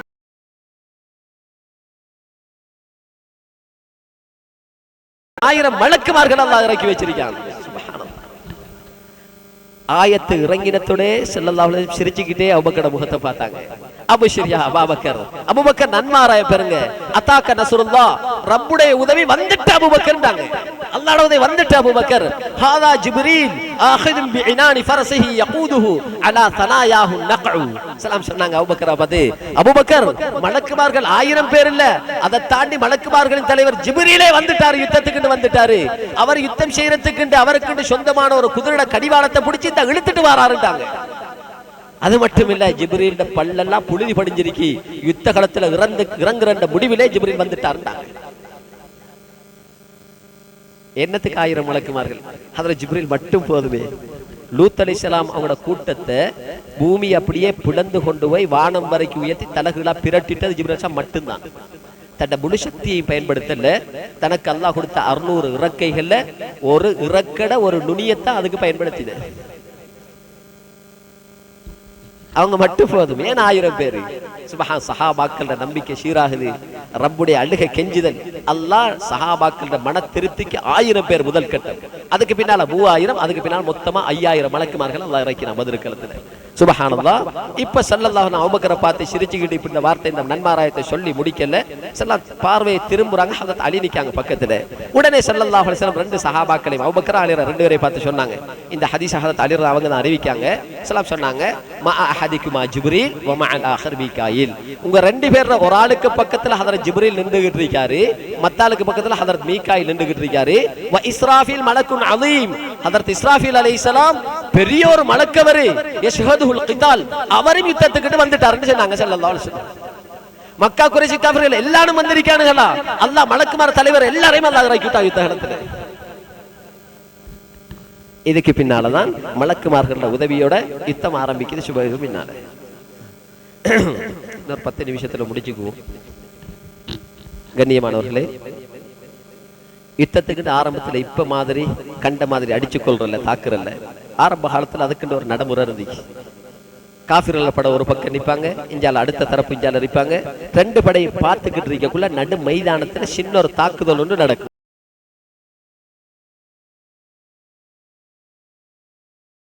வராங்களா முஸ்லிம்ங்கிற 5 பேர் நடு மைதானத்துல அந்த சின்ன படை முதல் சண்டை ஒடிச்சு கொள்வாங்க. அந்த சண்டை முடிவுக்கு வரும் வரைக்கும் 2 படையும் பார்த்துக்கிட்டு இருப்பாங்க. முடிவுக்கு வந்ததோட யுத்தம் ஆரம்பிக்கும். இதுதான் நடைமுறையா இருந்துச்சு. அந்த அடிப்படையில் மக்கா குறைஷி காஃபிர்கள்ல மிகப்பெரிய 3 வீரர்கள் களத்துல இறங்கினானுகள். உத்பா, ஷைபா, இப்னா ரபிஆ. ரபிஆட 2 மிகப்பெரிய வீர காஃபிர்கள். மக்கா குறைஷி தலைவர்கள் 2 பேரும், உத்பாவும் ஷைபாவும், நானாவும் தம்பி. இதோட அந்த நானாட மகன் வலீத் இப்னு உத்பா, உத்பாட மகன் வலீத். 3 பேரும் களத்துல இறங்கியிருக்காங்க. நானாவும் தம்பியும் மகனும் இறங்கியிருக்கானு. இப்ப சஹாபாக்களுக்குள்ள இப்ப 3 பேர் போகணும். சஹாபாக்கள் அங்கால எப்படி நானா தம்பி வந்தாங்களோ, சஹாபாக்களையும் 2 ஒரு நானாவும் தம்பியும் எழுப்பினாங்க. ஆனா நானாக்கு 13 வயசு, தம்பிக்கு 12 வயசு. நானாக்கு 13 வயசு, தம்பிக்கு 12 வயசு. முஆத், அவுஃப் இப்னுல் ஹாரிஸ், முஅவ்வித் இப்னுல் ஹாரிஸ். ஹாரிஸுடைய 2 மக்கள் முஆத், அந்த அவுஃப், முஅவ்வித். ஆனா 2 பேரும் மதீனத்து சஹாபாக்கள். இவங்க 2 பேரோட சேர்த்து ஹதரத் அப்துல்லாஹ் இப்னு ரவாஹா ரலியல்லாஹு அன்ஹு, அவரும் ஒரு வாலிபர். 3 பேர் தான் போனாங்க. 3 பேரும் அவனல் பெரும் வீரர்கள் நிக்கானுகள், குறைஷி தலைவர்கள் நிக்கானுகள். ஆனா 3 சின்ன வாலிபர்கள் போறாங்க, இளம் வயசு வாலிபர்கள். போனத்தோட கேட்டானுகள், நீங்க 3 பேரும் யார் வாப்பான்னு கேட்டானுகள். அவங்க சொன்னாங்க, நாங்க மதீனாவை சேர்ந்த வாலிபர்கள் சொன்னாங்க. உடனே சொன்னானுகள், உங்களோட சண்டை பிடிக்கிற தேவையே எங்களுக்கு இல்லை, நீங்க எங்களுக்கு சப்ஜெக்டே இல்லை. நாங்க வந்திருக்க என்னத்துக்கு தெரியுமா? எங்கட குடும்பத்துக்குள்ள, எங்கட நாட்டுக்குள்ள பிறந்து வளர்ந்து இஸ்லாத்தை ஏற்றுக்கொண்டு எங்கட நாட்டை விட்டு மதீனாவுக்கு பிரிஞ்சு இப்ப எங்களுக்கு எதிராக வந்திருக்கானுங்களே. எங்கட குடும்பத்தை சேர்ந்தாக்களை கொல்றதுக்கு தான் நாங்க வந்திருக்கோம். மக்காவுல பிறந்து வளர்ந்த முஹாஜிர் சஹாபாக்கள், இவங்களோட சண்டை பிடிக்கிறதுக்கு தான் நாங்க வந்திருக்கோம். மதீனத்தை உங்களோட சண்டை செய்ய வேண்டிய தேவையை எங்களுக்கு இல்லை, நீங்க பேய்த்திருங்கட்டானு. 3 பேர் திரும்பி வந்து ஸலாட்ட சொன்னாங்க. ஸலா பார்த்தாங்க, இவங்களுக்கு சின்னாக்கள் சரி வரா போல இருக்கி. பெரிய 3 வீர சஹாபாக்கள் எழுப்பிட்டாங்க. குடும்பம் வந்திருக்கா, தண்ட குடும்பத்தை சேர்ந்த 3 பேர் நபியங்க எழுப்பாட்டினாங்க. கும் யா உபைதா, கும் யா ஹம்சா, கும் யா அலி. உபைதா எழுமுங்க, ஹம்சா எழுமுங்க, அலி எழுமுங்கட்டாங்க. யாரு 3 பேரும்? அப்துல் முத்தலிப் இருக்கிற ஸல்லல்லாஹு அப்பா, வாப்பாட வாப்பா அப்துல் முத்தலிபுக்கு 10 ஆண் மக்கள். 10 ஆண் ஸல்லல்லாஹு வாப்பாவோட சேர்த்து 10 ஆண் மக்கள். அதுல மூத்த மகன் தான் ஹாரிஸ்ங்கிறவர். அவர மகன் தான் உபைதா ரலியல்லாஹு அன்ஹு. ஸல்லல்லாஹு மூத்த பெரிய பட மகன். நபி அவங்களே நானா முறை, நானா உபைதா எழுமுங்க, சாச்சா ஹம்சா எழுமுங்க, தம்பி அலி எழுமுங்கட்டாங்க. ஸல்லல்லாஹு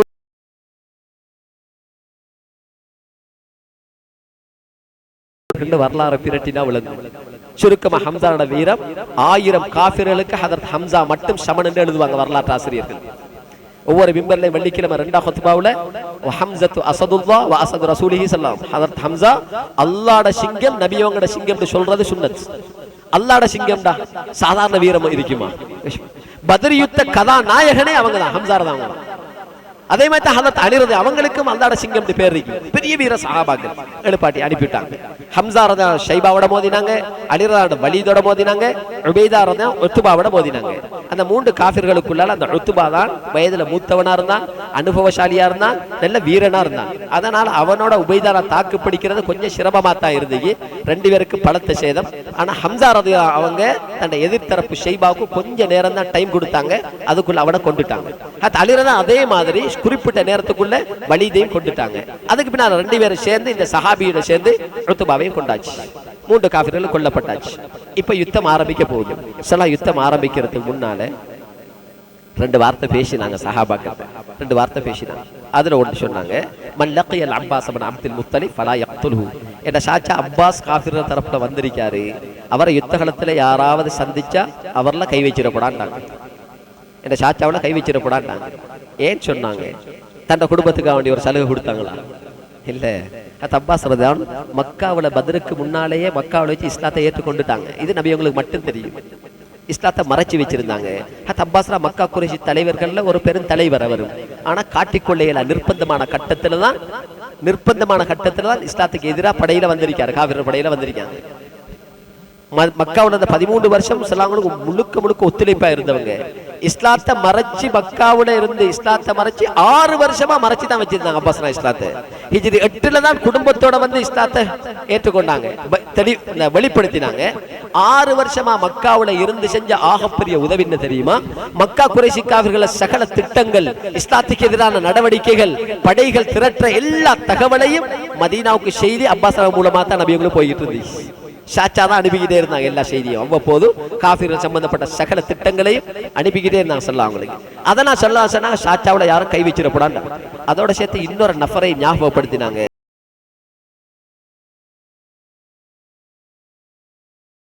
சந்திச்சாலும் அவர்களையும் கை வச்சிடப்படும், அவரையும் கொல்லப்படாண்டாங்க. ஏன் அவரை நல்லவ ஞாபகப்படுத்தினாங்க. அவர் மக்கத்து 13 வருஷத்துக்குள்ளால அவரான சஹாபாக்களோ சொல்லாங்களோ இஸ்லாத்துக்கோ எந்த நோவினையும் வரல மட்டுமில்ல, மக்கத்து வாழ்க்கையிலே இஸ்லாத்துக்கு சார்பா முஸ்லிம்களுக்கு சார்பா குரல் கொடுத்த நல்லுள்ளம் கொண்ட ஒரு வாலிபர் அவர். நிறைய இஸ்லாத்துக்கு முஸ்லிம்களுக்கு உதவி செஞ்சிருக்காரு. அவர் இஸ்லாத்துக்கு வரல, ஆனா நிறைய உதவியா இருந்திருக்காரு. அதனால ஸல்லல்லாஹு அலைஹி வஸல்லம் அந்நிய மனுஷன் செஞ்ச நலவையும் அந்த கட்டத்தில் நபியவங்க ஞாபகப்படுத்துறாங்க. வாழ்க்கையில இப்ப நாங்களும் உள்ளத்துல ஒரு முடிவெண்டு எடுக்கணும். எங்களுக்கு உதவி செஞ்ச யாரையும் நாங்க மறந்துடப்படா. வாழ்க்கையில் நாங்க உதவி செஞ்சதை அடுத்த கணம் மறந்துடுவோம். ஆனா பிறர் செய்த உதவிகளை வாழ்க்கையில நாங்க மறக்கப்படா. குறைஞ்சது நாங்க மௌத்து வரைக்கும் அவங்களுக்கு துவா செஞ்சுட்டு இருக்கணும். யுத்த களத்துல வச்சு அவ்வளவு இக்கட்டான கட்டத்துல சஹாபாக்களை கொல்றதுக்கு படைக்குள்ள வந்திருக்காரு. ஆனா அவரை கொல்லப்படாத நபியவங்க சொல்றாங்க. அவர் செஞ்ச உதவி அங்க மதிக்காங்க. ஆனாலும் பத்ருக்களத்துல நிர்பந்தம் அவர் கொல்லப்பட்டாரு. ஏன் யுத்தம் ஆரம்பிச்சதோட ஹதரத் முஜத்தர் பின் ஜியாத் அல் பலவி ரலியல்லாஹு சொல்லப்படக்கூடிய சஹாபி யுத்தம் செஞ்சுட்டு போகக்குள்ளே அபுல் பக்தரியை சந்திச்சாரு. அவரோட நெருக்கமான ஒரு கூட்டாளியும் சேர்ந்து சஹாபாக்களை யுத்தம் செஞ்சுக்கிட்டு இருக்கக்குள்ள இந்த சஹாபி போய் சொன்னார் அபுல் பக்தரி கிட்ட, அபுல் பக்தரி நீங்க ஒதுங்கிடுங்க, சலாம் சொல்லிட்டாங்க, உங்களை கொல்லவானான்னு நீங்க போய்த்திருங்க. உடனே அவர் கேட்டாரு, என்ன மட்டும் நபி அவங்க கொல்லவானாண்டாங்களா இல்ல இந்த நண்பனையும் சேர்த்து கொல்லவானான்னு சொன்னாங்களான்னு கேட்டாரு. அந்த மனுஷன் அவர் சொன்னாரு, இல்ல இல்ல சலாம் உங்களை மட்டும்தான் கொல்லவானான்னு சொன்னாங்க, அதனால உங்களோட கூட்டாளியை நாங்க விட மாட்டோம்னாரு.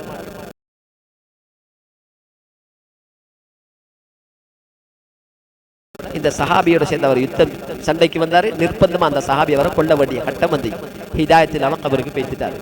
இதுக்கு பின்னால ஸல்லல்லாஹு அலைஹி வஸல்லம் எந்த யுத்தத்தை பிரட்டி பார்த்தாலும் ஒரு ஆரம்ப பாடம் ஒன்றை நீங்க பாப்பீங்க. எப்பயும் சஹாபாக்கள் பட சாதாரண படையா இருக்கும், ஆட்பட குறைஞ்சிருக்கும், காஃபிர்கள் பெரும் கூட்டம் வந்திருப்பாங்க எந்த யுத்தத்திலையும். ஆனா நபி அவங்க யுத்தம் ஆரம்பிக்கிறதுக்கு முன்னால சஹாபாக்கள உணர்வுகளை தூண்டுவாங்க, எப்பயும் உற்சாகப்படுத்துவாங்க யுத்த ஆரம்பத்துல. அந்த அடிப்படையில பத்ருக்களத்துக்கு யுத்தம் ஆரம்பிக்க சஹாபாக்களை உற்சாகப்படுத்துறாங்க. என்ன சொன்னாங்க தெரியுமா? கூமு இலா ஜன்னத்தின் அர்துஹஸ் ஸமாவாத்து வல் அர்து. 7 வானம் 7 பூமியில அளவுக்கு அகலமான சொர்க்கம். சொர்க்கத்துடைய அகலம் 7 வானம் 7 பூமியில அளவு. இந்த சொர்க்கத்தின் பக்கம் எழும்பிட்டு போங்கன்னு சொன்னாங்க ஸல்லல்லாஹு அலைஹி வஸல்லம்.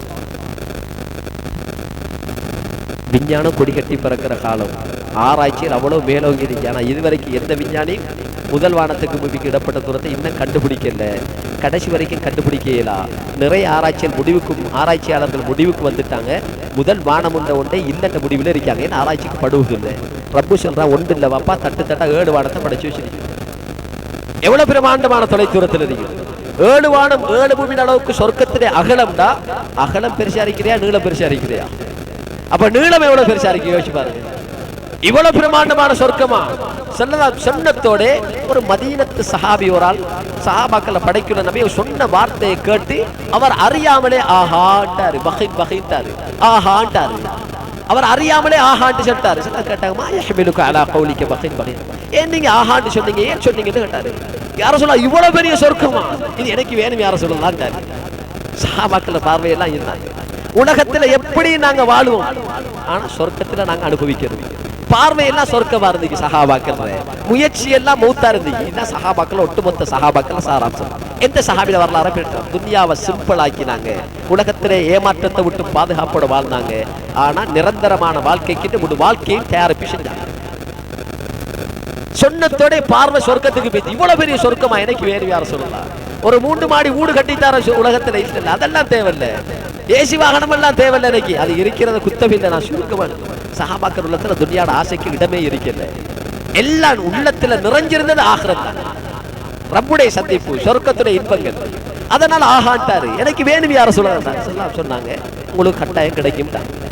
அந்த அடிப்படையில பத்ர் யுத்தத்துல முதலாவது ஷஹீதாக்கப்பட்ட சஹாபி அவர் தான். சொர்க்கத்துக்கு போயிட்டாரு. இதுக்கு பின்னால யுத்தம் ஆரம்பிச்சுக்கு. கண்ணியமானவர்களே, சுருக்கமா இருக்கிறத நான் சொல்லி முடிச்சு கொள்றேன். பத்ர் யுத்தத்துடைய சுருக்கம், யுத்தம் ஆரம்பிச்சு மிகப்பெரிய வெற்றிகள் எல்லாம் கொடுத்தான். அதுல மலக்குமார்கள்ற பங்களிப்பு மிச்சம் நிறைய பங்களிப்பா இருந்துச்சு. சஹாபாக்களுக்கு பெரிய உதவியா யுத்த காலத்துல மலக்குமார்கள் இருந்தாங்க. எந்த அளவுக்கு உதவினா சஹாபாக்களை செல்றாங்க, காஃபிர்களை வெட்டுறதுக்கு சஹாபாக்கள் திரட்டி போவாங்க. வாழை தூக்குறதுக்கு முன்னால காஃபிர தலையை பார்க்க இயலாம போயிட்டு, தலை இல்லை, மலக்குமார்கள் வேலை நிறைய அப்படிதான். வெட்டுறதுக்கு போனா அதுக்கு முன்னால அவன் வட்டி பணியை உழுந்து கிடப்பான். சஹாபாக்கள் கண்ணுடாக அது மாதிரி அப்பாஸ் ரலியல்லாஹு அந்த காஃபிர்கள் தரப்புல கைதியா பிடிபட்டாங்க. பிடிச்ச சஹாபி அபுல் யுசுர் சொல்லப்படக்கூடிய ஒரு சாதாரண சஹாபி ரலியல்லாஹு. இவர் வந்து நபி அவங்கள்ட்ட சொன்னார், யார சொல்லலாம் உங்களோட அவர் கைதி அப்பாஸ் அவங்களை பக்கத்துல வச்சுட்டு பேசினாரு. உங்களோட சாச்சா அப்பாஸ் அவங்கள நான் தான் கைதியா பிடிச்சது யார சொல்லலான்ட்டாரு. அப்பாஸ் சொன்னா சத்தியமா இவர் என்ன பிடிக்கல யார சொல்லலான்ட்டாங்க.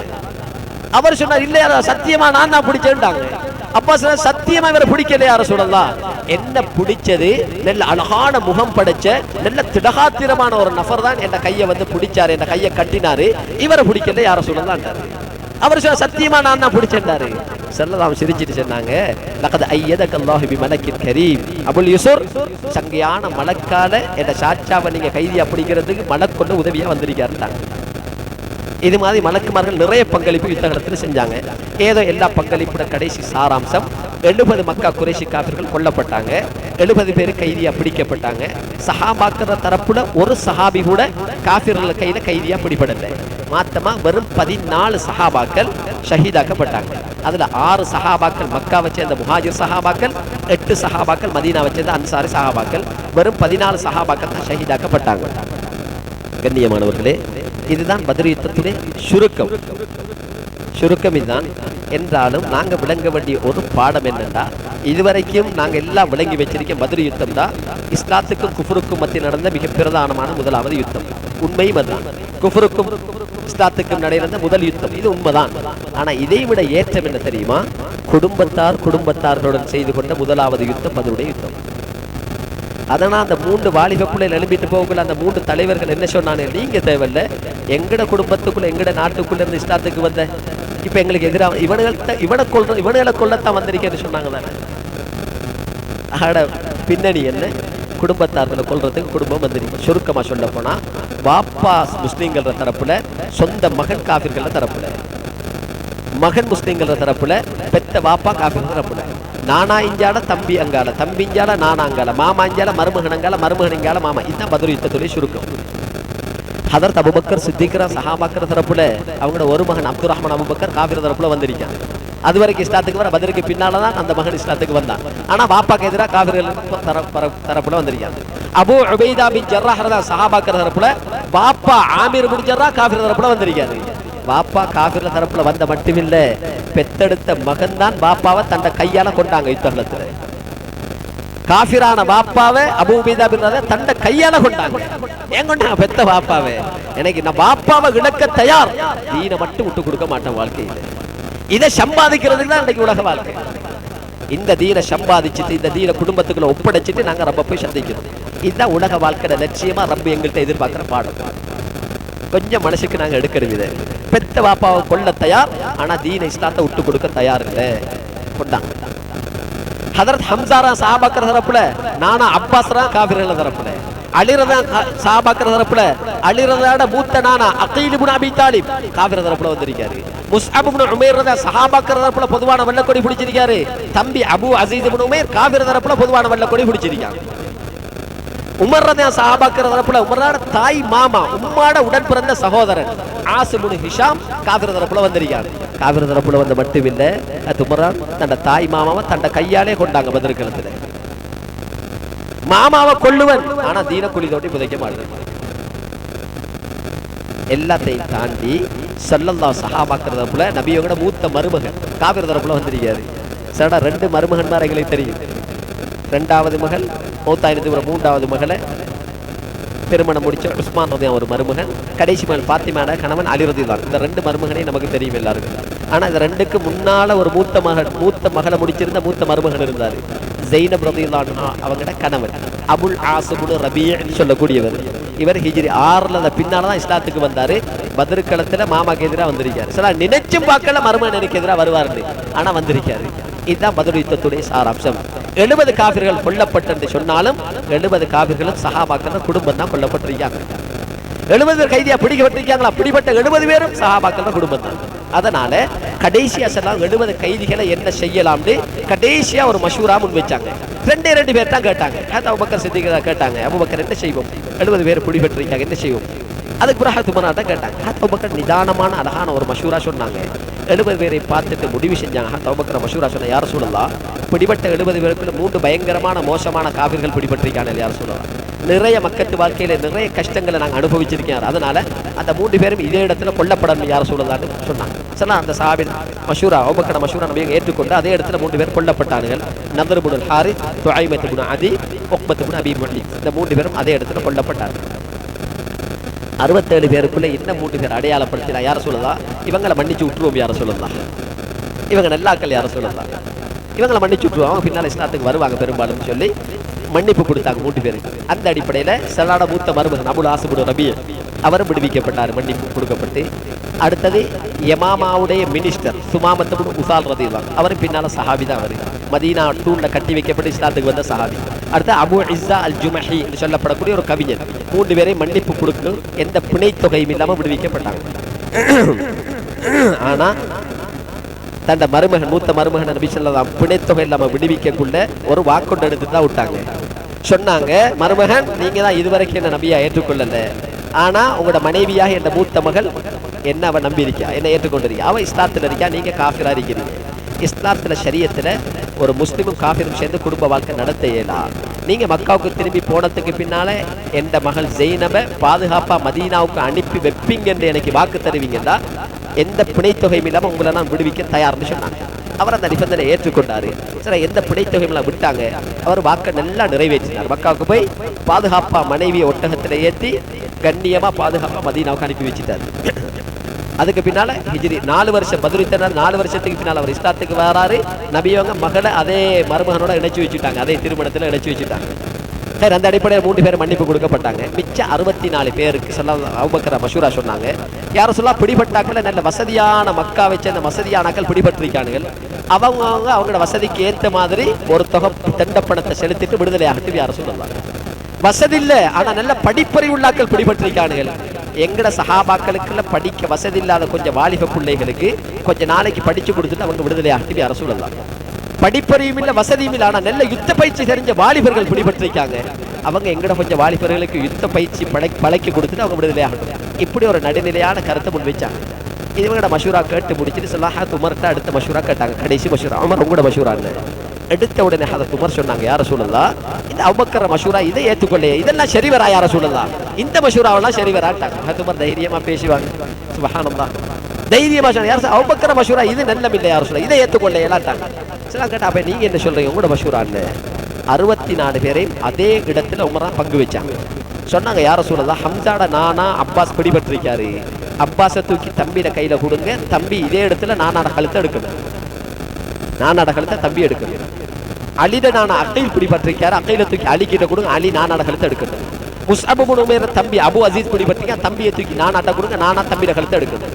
இதுதான் என்ற முடிவு. அப்படியே 64 பேரை பங்கு வச்சுட்டு வரக்குள்ள கடைசியா சொன்னா யாரும் சொல்ல தான் இருக்காங்க கொஞ்சம் பேரு, இவங்கெல்லாம் எந்த குடும்பம் எனக்கிட்ட தாங்க, நான்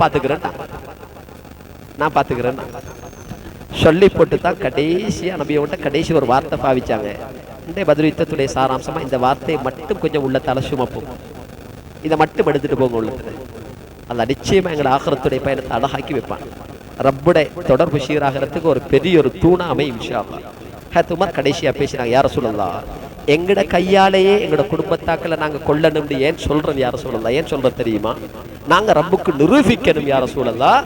யா அல்லாஹ் உண்ட தீனுன்னு வரக்குள்ள எங்கட உள்ளத்துல எங்களுக்கு குடும்பமும் பெருசில்ல, குடும்பத்தை இழப்போம், தீனை விட்டு கொடுக்க மாட்டோம், இதை ரப்புக்கு நிரூபிக்கணும் யார சொல்ல. இந்த உணர்வு தான் ஒவ்வொரு சஹாபிட உள்ளத்துல இருந்த மனப்பதிவு. எதையும் இழப்போம், எதையும் விட்டு கொடுப்போம், ஆனா தீனை மட்டும் விட்டு கொடுக்க மாட்டோம். இதை விட்டு கொடுத்தா மறுமையில நிரந்தரமான நஷ்டம். அதனால வேளாணவர்களே, ரொம்ப அழகான ஒரு சந்தர்ப்பத்தை தந்திருக்கான். பெருமதியான ரமதான் அடைஞ்சிருக்கும். வாழ்க்கையில நிறைய ரமதான் எங்களை சந்திச்சு கடந்திருக்கு. இன்னைக்கு எனக்கு 40 வயசுண்டா வாழ்க்கையில நான் 40 ரமதான சந்திச்சிருக்கேன். 50 வயசா 50 ரமதான சந்திச்சிருக்கோம். ஊராக்களை முடிவெடுக்கணும், எந்த ரமதான் என்ற வாழ்க்கை பாதையை ஆகிரத்துடைய பயணமா மாத்தி தந்திருக்கு. எந்த ரமதான் பாவத்தை விட்டு ஒதுங்கி வாழ்ற பக்குவத்தை கொண்டு வந்து சேர்த்திருக்கு. எந்த ரமதான் என்ன மஸ்ஜிதோட இணைப்பை உண்டாக்கி தந்திருக்கு. எந்த ரமதான் ரப்புடைய கட்டளை பாதுகாத்து தார ரமதான்ட பாடத்தை எனக்கு சொல்லி தந்திருக்கு. குறைஞ்சது இந்த ரமதானாவது இந்த பாடத்தை எனக்கு சொல்லி தரணுமே. சென்ற ரமதான்ல நம்மளோட வீட்டுக்குள்ள நம்மளோட குடும்பத்துல எத்தனை பேர் இந்த ரமதான்ல கபராளிகள் அறியாங்க. அடுத்த ரமதான் எங்க ஓராளுக்கும் கிடைக்குமா இல்லையா கேள்விக்குறிதான். அப்படியான வித்தியாசமான காலத்துல வாழ்றோம். திடீர் விபத்துகள், திடீர் மரங்கள், பயங்கரமான நோய்கள், எங்க அம்மா அப்பா கேள்விப்படாத புது புது நோய்கள், மருந்து கண்டுபிடிக்கப்படாத ஆபத்தான நோய்களுக்கு மத்தியில் அல்லாஹ் கொஞ்சம் காலத்தை பிச்சையா தந்திருக்காங்க. கொஞ்சம் சந்தர்ப்பமா எடுப்போம், நாங்க ரப்புடைய தொடர்பாகுவோம், உலக வாழ்க்கை யதார்த்தத்தை விளங்குவோம், மஸ்ஜிதோட இணைவோம், ரப்புடைய நெருக்கத்தை அடைவோம், தீன குடும்பத்துக்குள்ள வீட்டுக்குள்ள கொண்டு போய் கொடுப்போம். என்ற பிள்ளைய ஒரு பட்டதாரியா, ஒரு கோடீஸ்வரனா, பெரிய தொழில் அதிபரா பாக்குறதை விட குறைஞ்சது என்ற பிள்ளைய ஒரு தொழுகையாடியா பார்த்துட்டு நாங்க மௌத்தாகும். இந்த புள்ளதான் எனக்கு கபருக்கு துவா செய்யற புள்ள. இந்த புள்ளதான் அல் வலதுல் பாருன்னு ஷரியத் பேசிது. சாலிஹான புள்ள ஒரு தொழுகையை முடிக்காது பெத்த உமா பாப்பாக்கு துவா செய்யாம. இப்படியான பிள்ளைகளை எங்க பிள்ளைகளை வளர்த்து வச்சுட்டு மௌத்தாகணும்னா முறையா வீட்டுக்குள்ள தீன் போகணும். அந்த அடிப்படை ரப்புல் இஸ்ஸத் அல்லாஹ் பேசின கேட்ட விடயங்களை வாழ்க்கையில் அமல் செஞ்சு அல்லாஹ் தீனோடு அல்லாஹ் தாலா வாழக்கூடிய பாக்கியத்தை நமக்கு சந்ததிக்கு அல்லாஹ் நசீபாக்குவானாக. அல்லாஹ் தாலா எப்படி உலகத்தில் நிம்மதி சந்தோஷமா வாழ விரும்புகிறோமோ மேலான சொர்க்கத்தில் குடும்பத்தோட நிம்மதியா இருக்கிற பாக்கியத்தை அல்லாஹ் நசீபாக்குவானாக. ரப்புடைய கட்டளையை பாதுகாத்து வாழக்கூடிய சந்ததிகளாக எங்களோட குடும்பங்கள் எல்லாம் கபூல் செஞ்சு பொருந்திக் கொள்வானாக. ரப்பு இந்த ரமலான கபூலியத்தை அடைஞ்ச நல்ல மக்களோட கூட்டத்தை நம்ம அனைவரும் எங்களோட சந்ததிகள் எல்லாம் சேர்ப்பிப்பானாக. அல்லாஹ் வாழ்க்கையில் கட்ட துஆக்கள் இபாதத்துகளை பொருந்தி கபூல் செய்வானாக. வ ஆகிரு தஅவானா அல்ஹம்துலில்லாஹி ரப்பில் ஆலமீன். சுப்ஹானல்லாஹி வபிஹம்திஹி சுப்ஹானக்கல்லாஹி வபிஹம்திஹி அஷ்ஹது அல்லா இலாஹா இல்லா அன்த அஸ்தக்ஃபிருக. ஸல்லல்லாஹு அலைஹி வஸல்லம்.